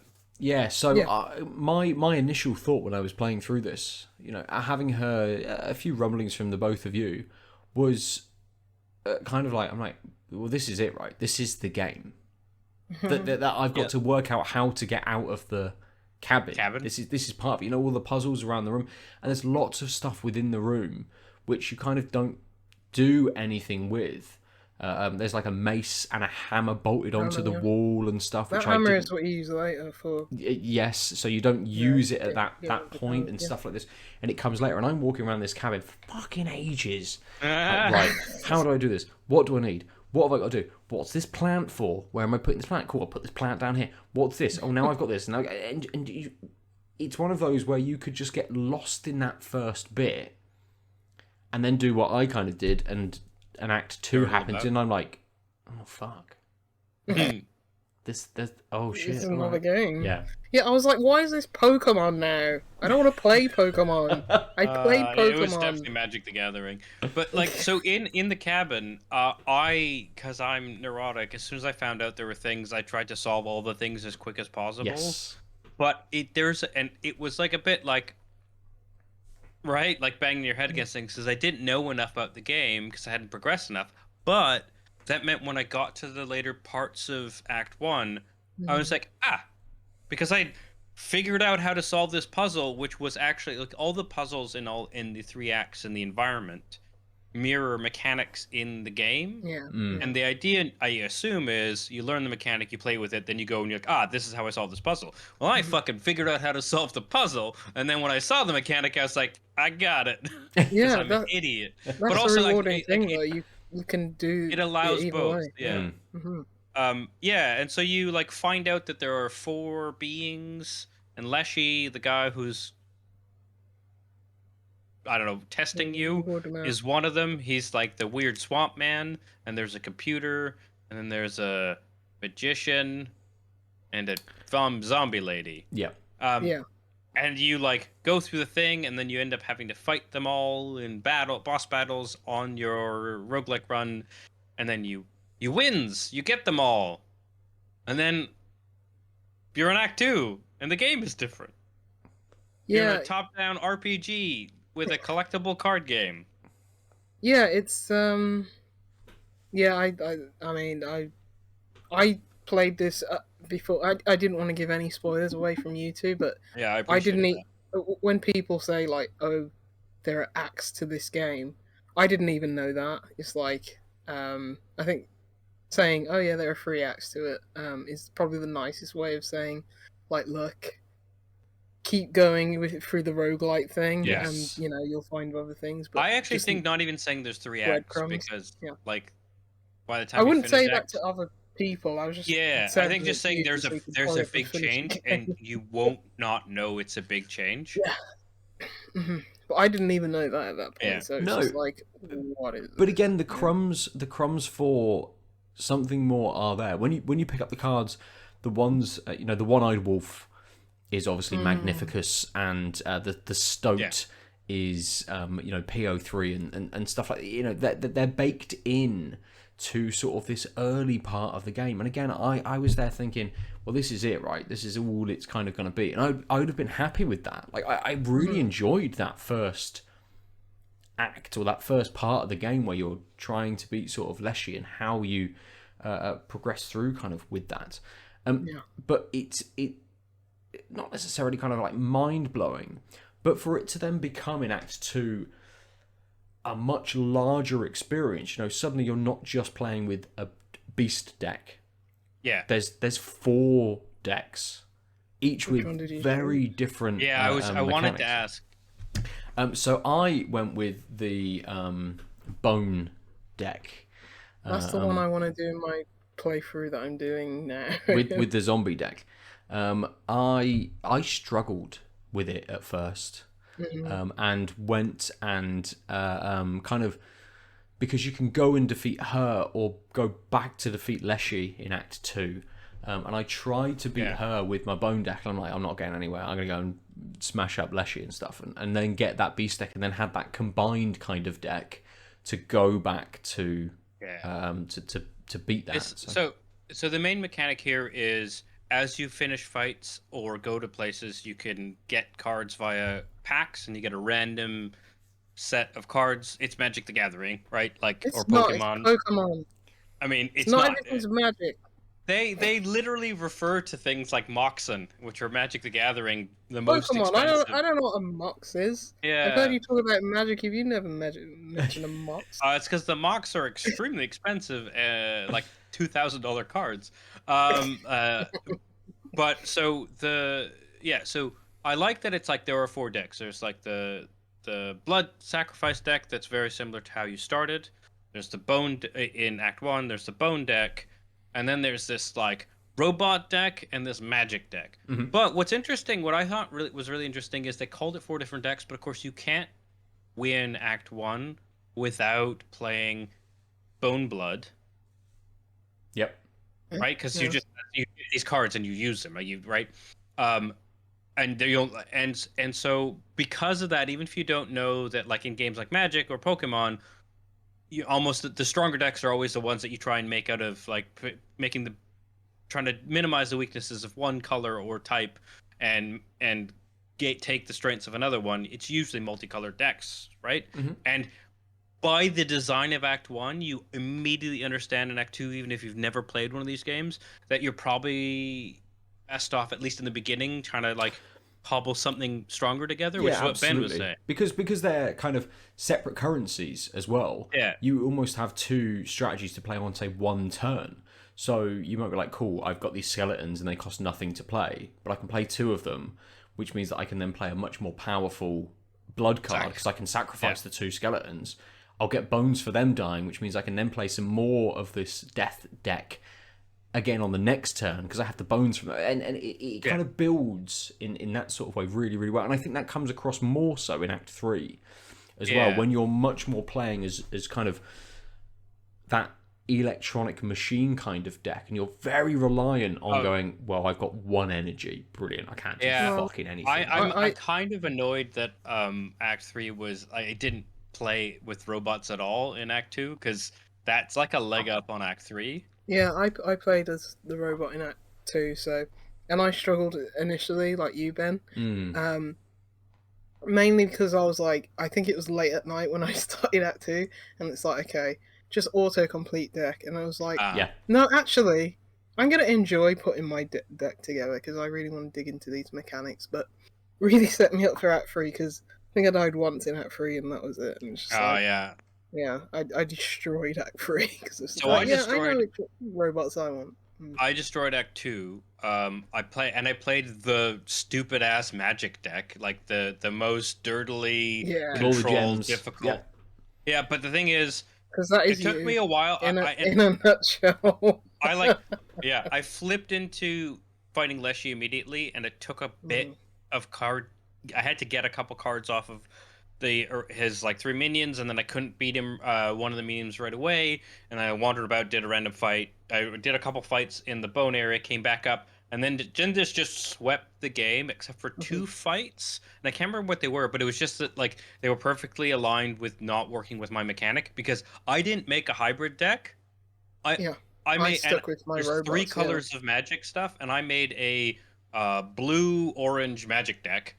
And I crushed most of Act 2, and there were a few fights where it's like, oh, this might be impossible, just because of like the boss fights where it's like, you can't like with the magic type, you need to own a Moxen of a certain color to cast something of that color. But then there's that one boss that's the treadmill. Yeah. Oh, the boss with the treadmill, and you're like, fuck, I can't cast this thing now, you stole it, or whatever. And so, like, those fights, and of course, by that point, I was stubborn. I'm like, I will figure out how to win these fights with this style of deck. Well, that sounds like you. Yeah. But it did mean that, like, I had, like, 2 or 3 fights where I had to fight 2 or 3 times, and then the rest of the act was, like, except for the first few fights, which I think everyone like can't win right away. It was just like but the thing is that deck, the way it works, the reason it wins is because it's just like card advantage. Like you get draw cards, so you just wait out your enemy and you win. And I'm like, oh, I'm a blue magic player. I'm being that same asshole. People are like, oh, fucking Aadil, your turns are so long. I'm like, I'm playing this against a computer. It was great. It was that realization was like, oh yeah, I have a play style and I gravitate towards. Yeah, because I went with a bit of bone and a bit of blood and mostly energy, power, so it was just like, okay, I'm just gonna block with all my empty vessels, which is like the squirrels or whatever, and just wait it out until I get like 6 on everything and just destroy. But I thought the really rewarding part of going with the robot for Act 2 is that seeing all those cards which are new to you at that point then transformed into like a different aesthetic, and just seeing them in like 3D in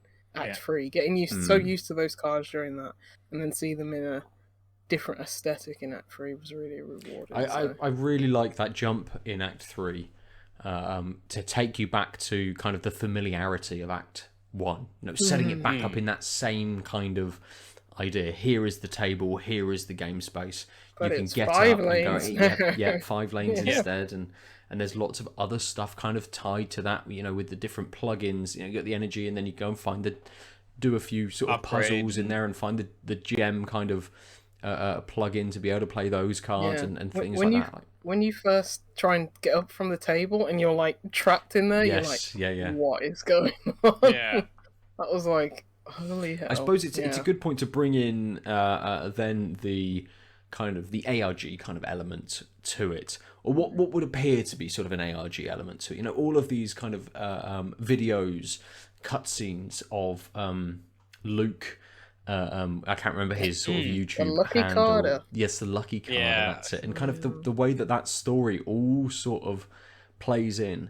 It you know, when you get through the entire thing, extremely intriguing in terms of it being something else, but it kind of actually doesn't really do very much apart from sort of build a little bit on the exposition of this sort of game. And I think that's exactly why it's there. It's not there to kind of do much more, really.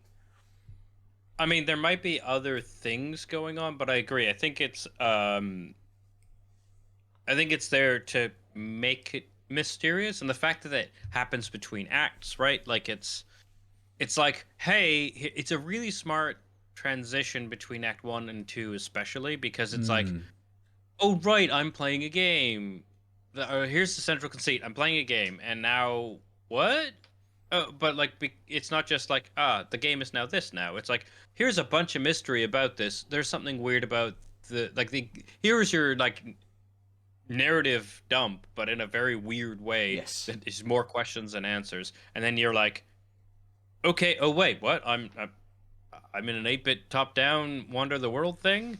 I also, before we talk more about, I mean, we moved to Act 3, but I want to say the design of the game. So one of the criticisms of collectible card games is like, eventually, if you buy enough cards, you just have a stronger deck than everyone else.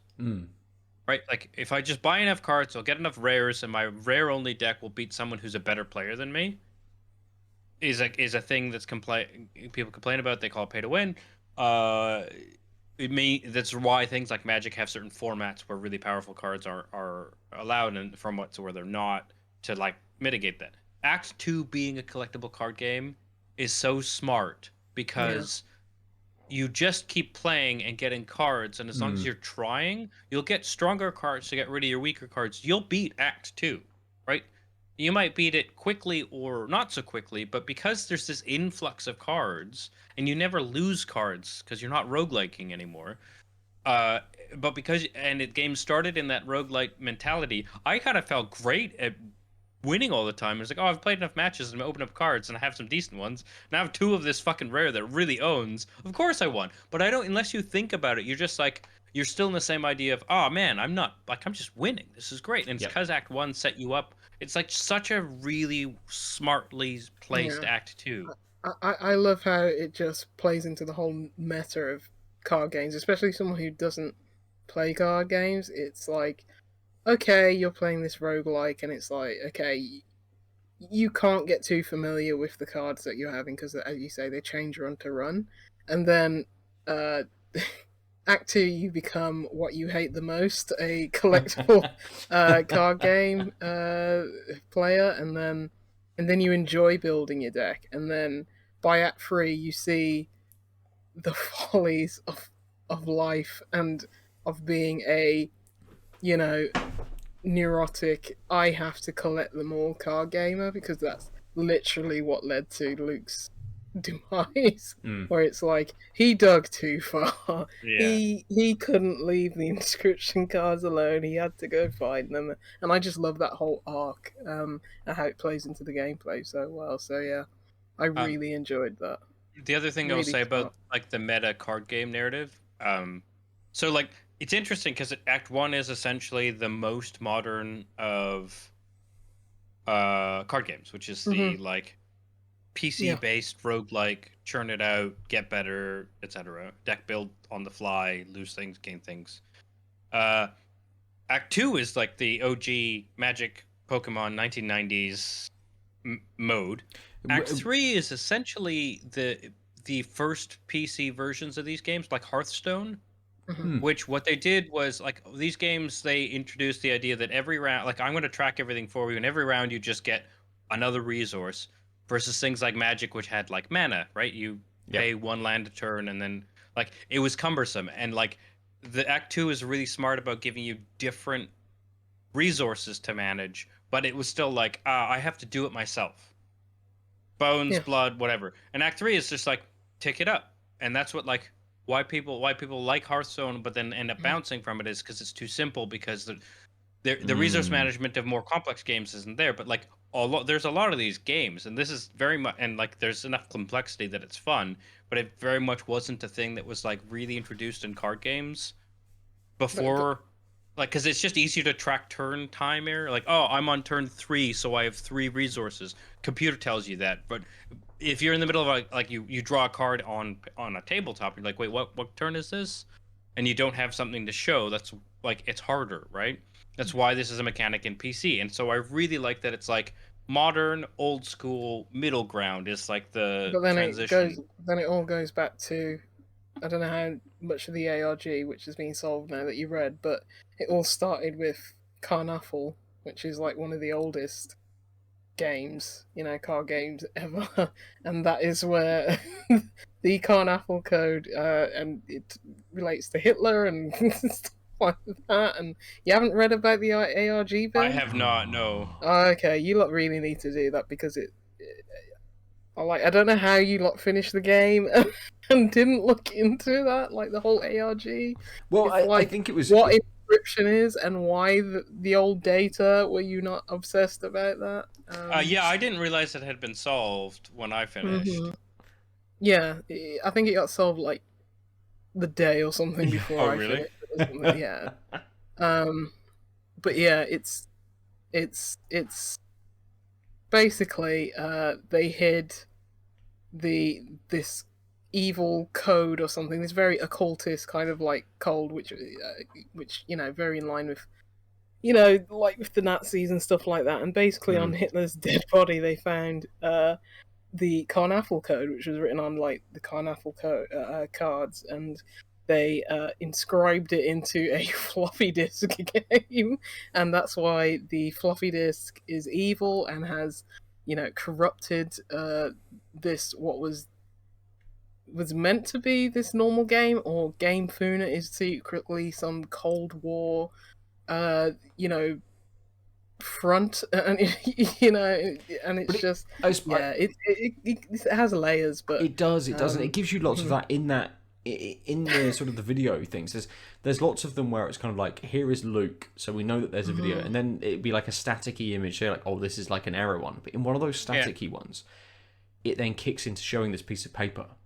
Yeah, I saw that with this code on it, and I'm like, pause. No, I can't say it. Pause, and go back and pause and see what this is. And I read it, and I'm like, I've got no idea what the fuck this is. Yeah, that's exactly what I did. Will this? Do I need to write it down? Will this relate to what I need to do? Kind of. I took pictures of a lot of things. Yeah. So, but yeah, I think GameSpot has a really good, just concise thing of it, because the ARG was like, I think there's a Google Doc of like, which I have still yet to read all the way through it. It's just like, people getting sent actual floppy disks and actual coordinates and stuff like that. Yeah, it's really involved and interesting. That's what this dev does. So it's like, yeah, it's a good read. If you want the concise version, I think GameSpot had a really good write up of it. Yeah, I think it is like kind of goofy, the reason for it, but it's like it would have been fun, like unraveling that. And basically someone tried to hide. I think basically people don't want the Carnaffle code getting out because it's evil and it'll bring about the end of the world or something like that, and they put it on a floppy disk. But I love how you know, again, talking about these different sort of eras and kinds of card games that you're playing through, that when you get into Act 2, suddenly you get all of the video sort of clips, and it's Luke finding a floppy disk, and suddenly you're playing this top-down or slightly top-down 16-bit kind of game. How are, like, floppy disk drives that cheap, and how does he not know how to destroy a floppy disk properly? I know. Yeah, is true. Yeah. Because he's never used one hammer before. Yeah. That guy is probably our age. You'd think so. You would think so. But again, he could be 28. Again, the relevance of the hammer, being able to destroy cards in sort of like the Act 3 gameplay, it's all kind of there in it as well. Like the attention to detail in this game, to follow through on all of these stuff is absolutely nuts.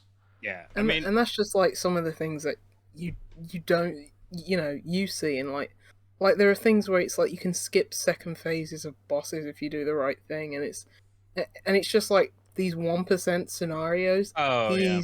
He's the developer Daniel Mullins has accounted out. for, and Yeah. it's as you say, a ridiculous amount of detail.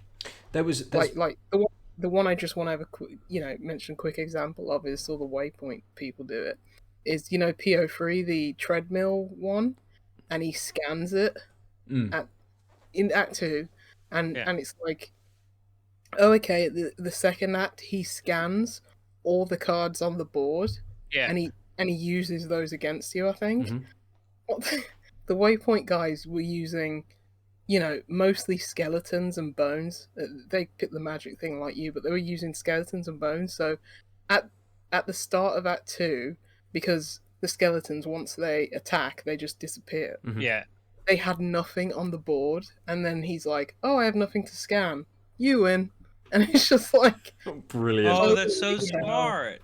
yeah. So what I did was I full of things like that. Yeah, I made sure I had just like Moxon, like I just like throttled down, and then it was like, cool, you have these now, and that's how I did it with my grindy deck. Was like I gave him garbage cards, but I had to suffer to try and win with garbage cards. I didn't think about one-offs. That's really smart. And it's like they had no idea, and it's only because the producer told them. It's like, you skipped the whole of that too because you did this, and you had no idea what you were doing or why that would happen, or they didn't know what right, of course, the second act of the fight was, and they just did it naturally out of, this is the tactics we're going for, and it's like, it accounts for that, and it's just ridiculous. And it's interesting in terms of the way that games or card battles can kind of go. There's the one where you make up rules as well, and I think at one point, I don't know whether it was because of the length of time or what had triggered it, but at one point I had 4 rules floating around, and one of them had been crossed. One of them had been crossed through because it'd be like, oh, we'll replace that one instead and put something else in. But the time I actually beat it was when I had done it quite swiftly and only had 2 rules floating around. That was the kind of the one of the bosses which I bashed my head on. I think I did that first time because I only did 1 rule, and it was something that absolutely worked in my favor, which was like, every time they play a card or something like that, I get, or every time I play a card, they get some very bullshit. Low. Yeah, they get like 1 extra point. I mean, basically, of damage or something like that. Yeah.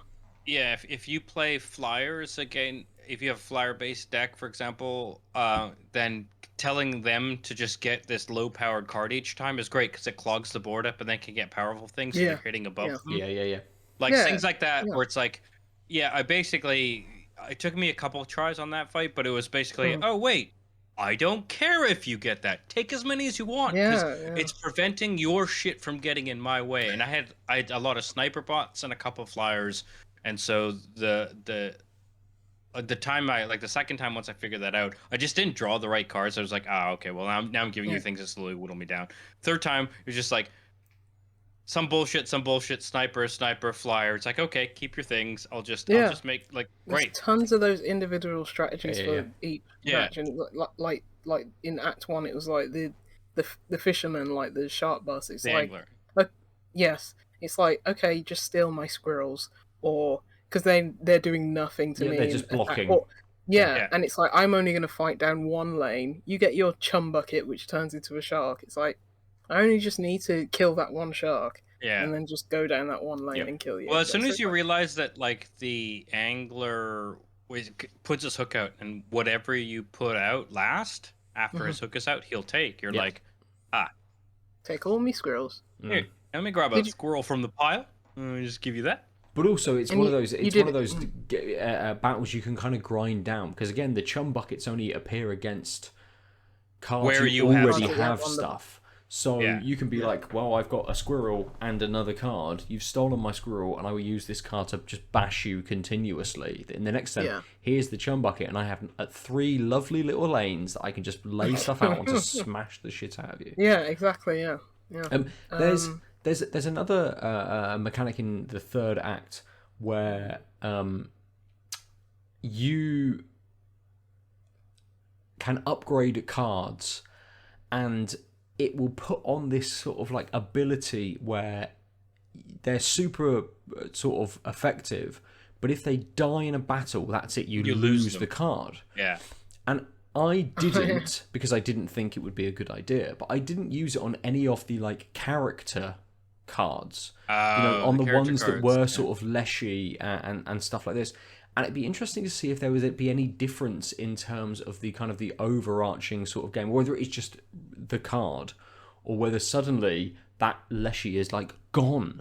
And when you then go down into the depths, down that little elevator in the third act, and the three sort of characters are there and they kind of outline their plan, whether one of them would not be there because they had been deleted because they are embodied in the card, or even though you've got them embodied in the card, they still kind of appear in the environment to play I'd through. imagine that's it was my the last suspicion.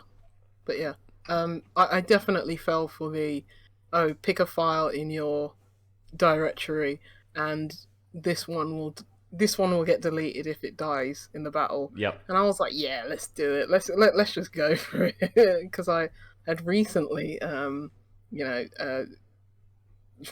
reinstalled Windows on my PC. I was like, cool, I backed up all this anyway. Let's do it. Brilliant. I'll just download it off my hard drive again. But it obviously wouldn't have done that, but I thought that was really cool.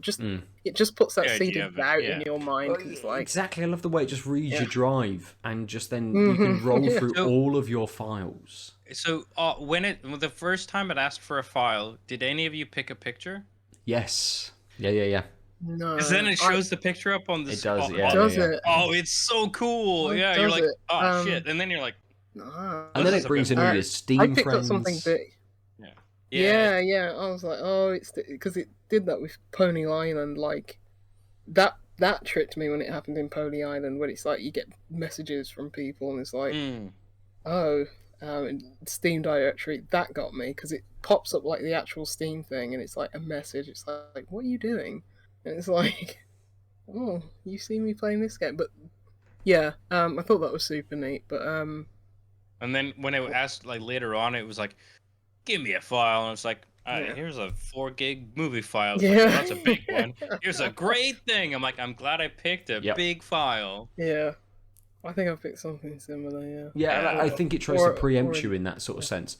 The idea that it's like, I'll delete these files, and you're like, ooh, a bit tentative in kind of then what you sort of pick. And you're like, I'll pick this like 3 megabyte file, and it's like, this file's rubbish, and you get like one damage against him, and you're like, I was like, there's get no way this it now. deletes. Also, Yeah, I think I I got have 4 damage. backups. Here's a 5 gig fucking thing.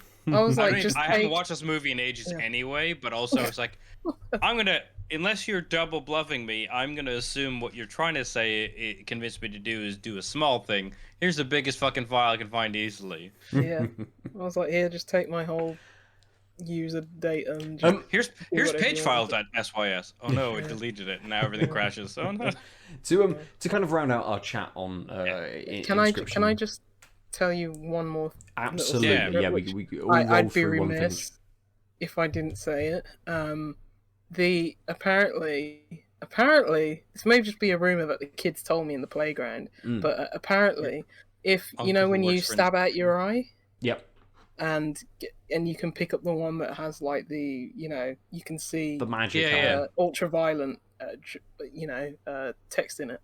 I think there's like a goat eye in there, and if you pick up the goat eye and put that in your eye, there's a goat card in Yeah. like the Yeah. apparently it's like in lingerie or something.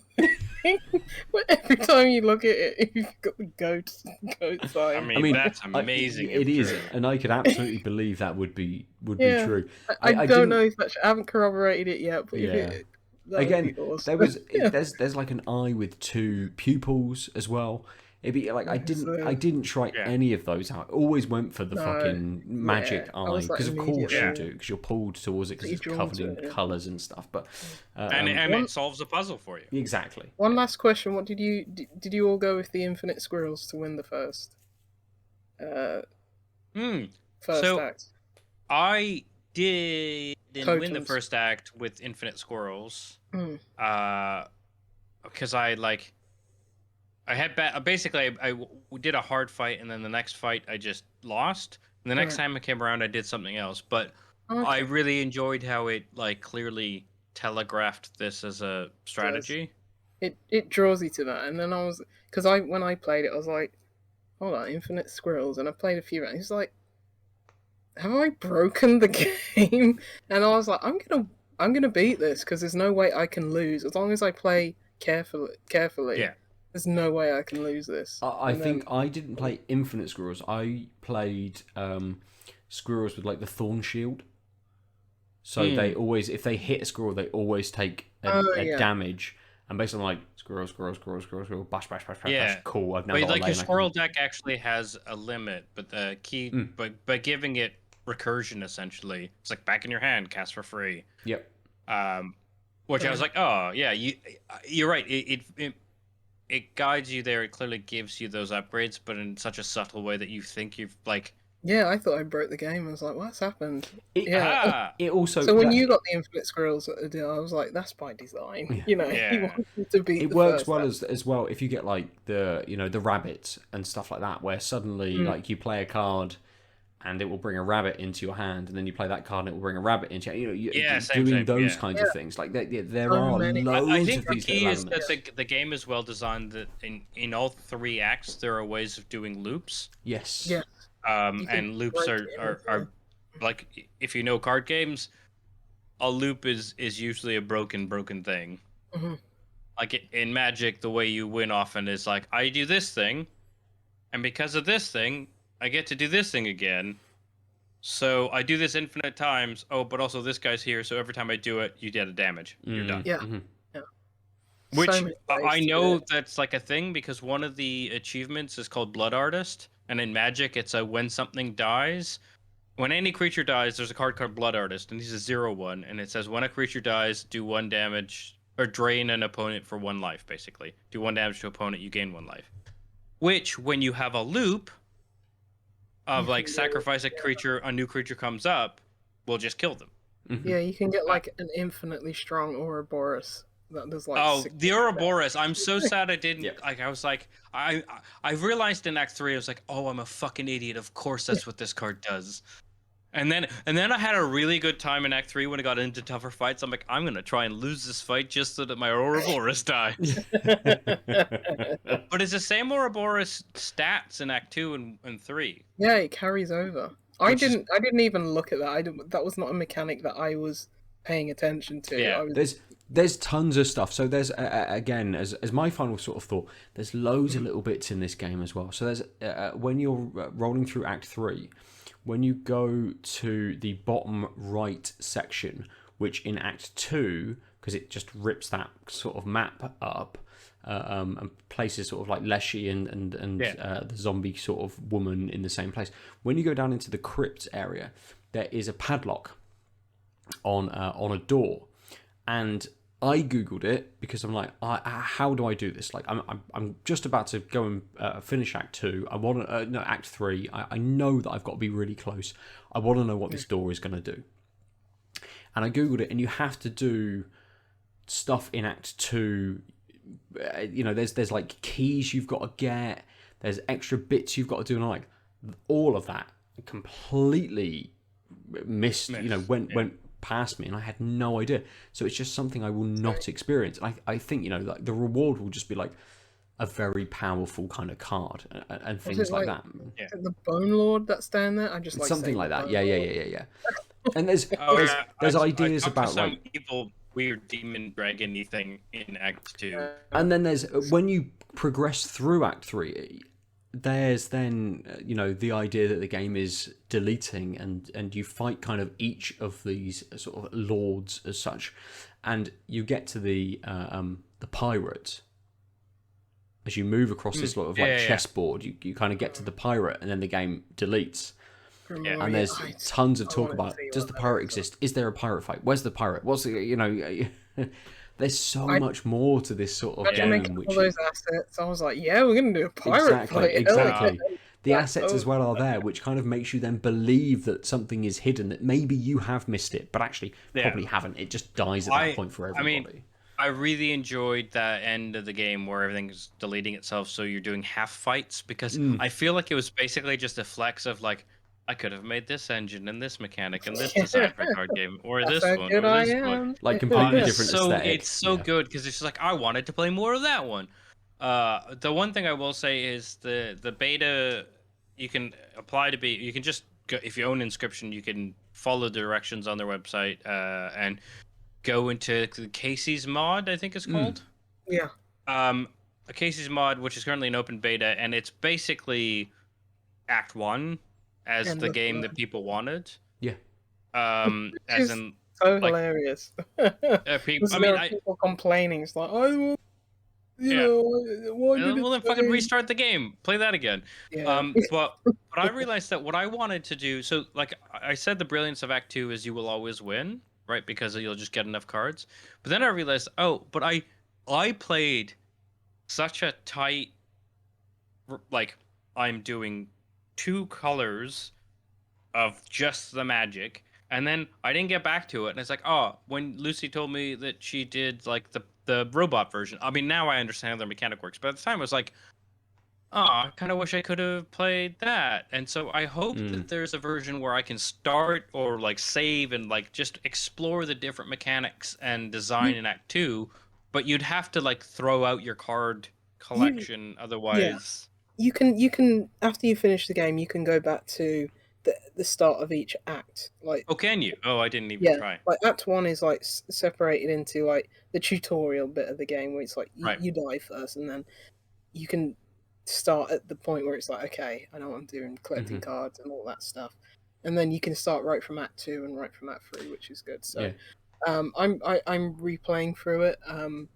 Through Act 1, it's like I know what I'm doing. I'm going to use different tactics. I'm going to use the creatures that I didn't use or just completely ignored the first time, and like Makes just sense. dying, and like it's still like I don't care that I'm dying. It's like even from the roguelike perspective, it's like I don't care because it's like it's just fun, and it's like it is, I do and so many there's different so much depth there. You know, like the mouse with the bell. There's something about a mouse with a bell, and there's bells in a place, and you know that's one of the cards. There's all the tentacles with all of their different things. You know, there's loads of stuff kind of like around. Like, it took me a while to figure that one out. There's so much depth in each of these sections. It is an absolutely nuts, very well crafted, incredibly deep game. Yeah. Game of the year, some would say. Yeah. Some Not may saying say. who. Some may say. I mean, we'll find out next week if some say it. Week after. Like, what We'll day? find out soonish. Yeah, it's like Christmas next week. Yeah, Yeah, it isn't is it? in almost a week. Yeah, in about 9 or 10 days. 10 I don't know. days. Yeah. Absolutely nuts. We will have another episode next week, everybody. I didn't just realise before just before the Neither Christmas did I. break. That's why I wore We've the got Christmas hat. one more episode, and then our end of year show will be going up between Christmas and New Year. So I want to, I'm glad because this is my favourite time of the week. good. So, I'm glad. Mine too. I'm glad. Let's swiftly roll through our beers for this evening. Lucy, you kicked us off with the episode. You had the Arbor Pocket Rocket and the Omnipollo Mammut. Do you have a preference? did. I think you do. Yeah, I mean it's hard balancing a 3.9% session pale against a 12% stout. Yep. 9 times out of 10 the stout's gonna win. But yeah, it's a cracking one as well. As I say, I think the barrel age helps it have so much depth. God knows what this would be like if you aged it even longer. But yeah, Omnipollo do great stouts. They always have. Yeah, you can taste all those flavors. As I say, maybe the coconut's a bit more understated than the vanilla and hazelnut, but they all just come together and just make a luxurious. I've stolen your word today, Ben, but That's fine. that's the only way of describing this. It's luxurious, apart from the way it looks. Bit of pond scum at the top of the beer, but it's probably one of the best stouts that I can remember drinking this year. Oh wow! It's really good. And I think it cost a packet, so I'm pretty glad that it tastes good. Brilliant. I would have been disappointed if not, but yeah, this is as I said, I could speak so much about this. Yeah. It's like so many layers of depth and flavor. It's just fantastic. So yeah, Good. the Mammut. Mammut. Yeah, the Mammut. I'm Lovely, gonna have to figure lovely. out what that means. Yeah. Aadil, you had the Salt Citra NEIPA Jnr. and then the Athena from Alpha Delta. Do you have a preference? Yeah. They're quite similar in their like casualness, we'll call them. But I found the Alpha Delta a little too reserved. I really liked the notes in the nose, and then I was kind of disappointed that there wasn't. It wasn't even that there was just those notes in the taste, but they just weren't sort of there in the right levels. Like it just felt a little flatter. Like those notes were there, but there's not a lot of mixing. There wasn't a lot of journey. And the Citra NEIPA Jr. again, a nice light, easy. Like this is a super sessionable beer. But I got some of those. I got more out of the like slightly tropical.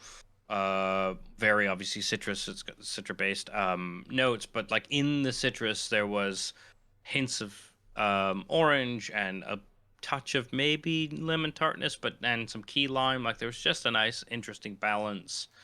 Yeah, and it had a bit more of a ride, we'll say. But again, Sure. both easily drinkable, especially like sessionable or beginning of the night, like just want to sup a beer. I will say that the finish of the Athena was more beery, and that was the only thing that let me down on the Citra. Was it was a little like, it's done versus yes, I have supped a beer. But the rest of the taste was I think because the rest of the taste I'll put it in the salts category. Okay, nice. It's a difficult one for me this week. I really enjoyed both beers. The Polly's incredibly well balanced, really lovely flow, a lovely pale. The Overtone Pure Magic. I'm going to say words. Well, we take all of the words. It was luxurious in its reservedness. That's an incredibly well balanced sort of beer. Both excellent, and both beers I would tell everybody to go out and find. I think I might give it to the Polly's though, on the fact that I would have cracked another beer straight open. Yeah. It flowed. It had that lovely journey to it. It had some beautiful flavour, and it was incredibly drinkable. In that, straight on to the next one. I could have drank that beer. Whilst the Overtone was more reserved, it is still a bit of a bigger boy. So it is that double IPA. It does have that slight thickness to it. So it feels a little heavier. Even though the flavour is more reserved, it isn't quite as big as some other double IPAs on the market, and it feels luxurious because of that. You get to the end of the can and you think, yes, I've had enough of this still. So it's the Polly's Culture Shock for me this week. If you, dear listener, would like to talk to us about the games that you've been playing, about Inscryption, or about any of the beers that you have been drinking, you can do that in lots of different ways. We are Tanked Up Cast almost everywhere. I'm at Nova_47. Lucy is Juicy Loose 9. Aadil is the Omniarch. You can hit us up on all of the platforms that we play games on, or on the old Twitters. You can also go to outoflives.net, which you probably should do, to see our faces, because we post the videos up on there, to read things that we produce and put out, and our other contributors at Out of Lives put out as well.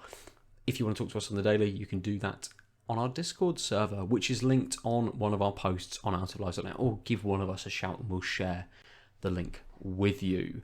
Not me, because I wouldn't know how. Well, yeah, tell Lucy. She'll tell us. We'll tell you. They have been the beers. They've been the games that we have played. That has been Inscryption spoiler chat. That is everything for this week. Do either of you have a parting word? Nintendo really can't read the room, can they? Not direct today. No Silk Song. That's all It I doesn't know. exist. Bother anymore. Silk Song doesn't exist. Yeah, it doesn't. No. I've given up hope. On that, we have been Tanked Up. We will see you next week. Goodbye. Bye. Bye. www.outoflives.net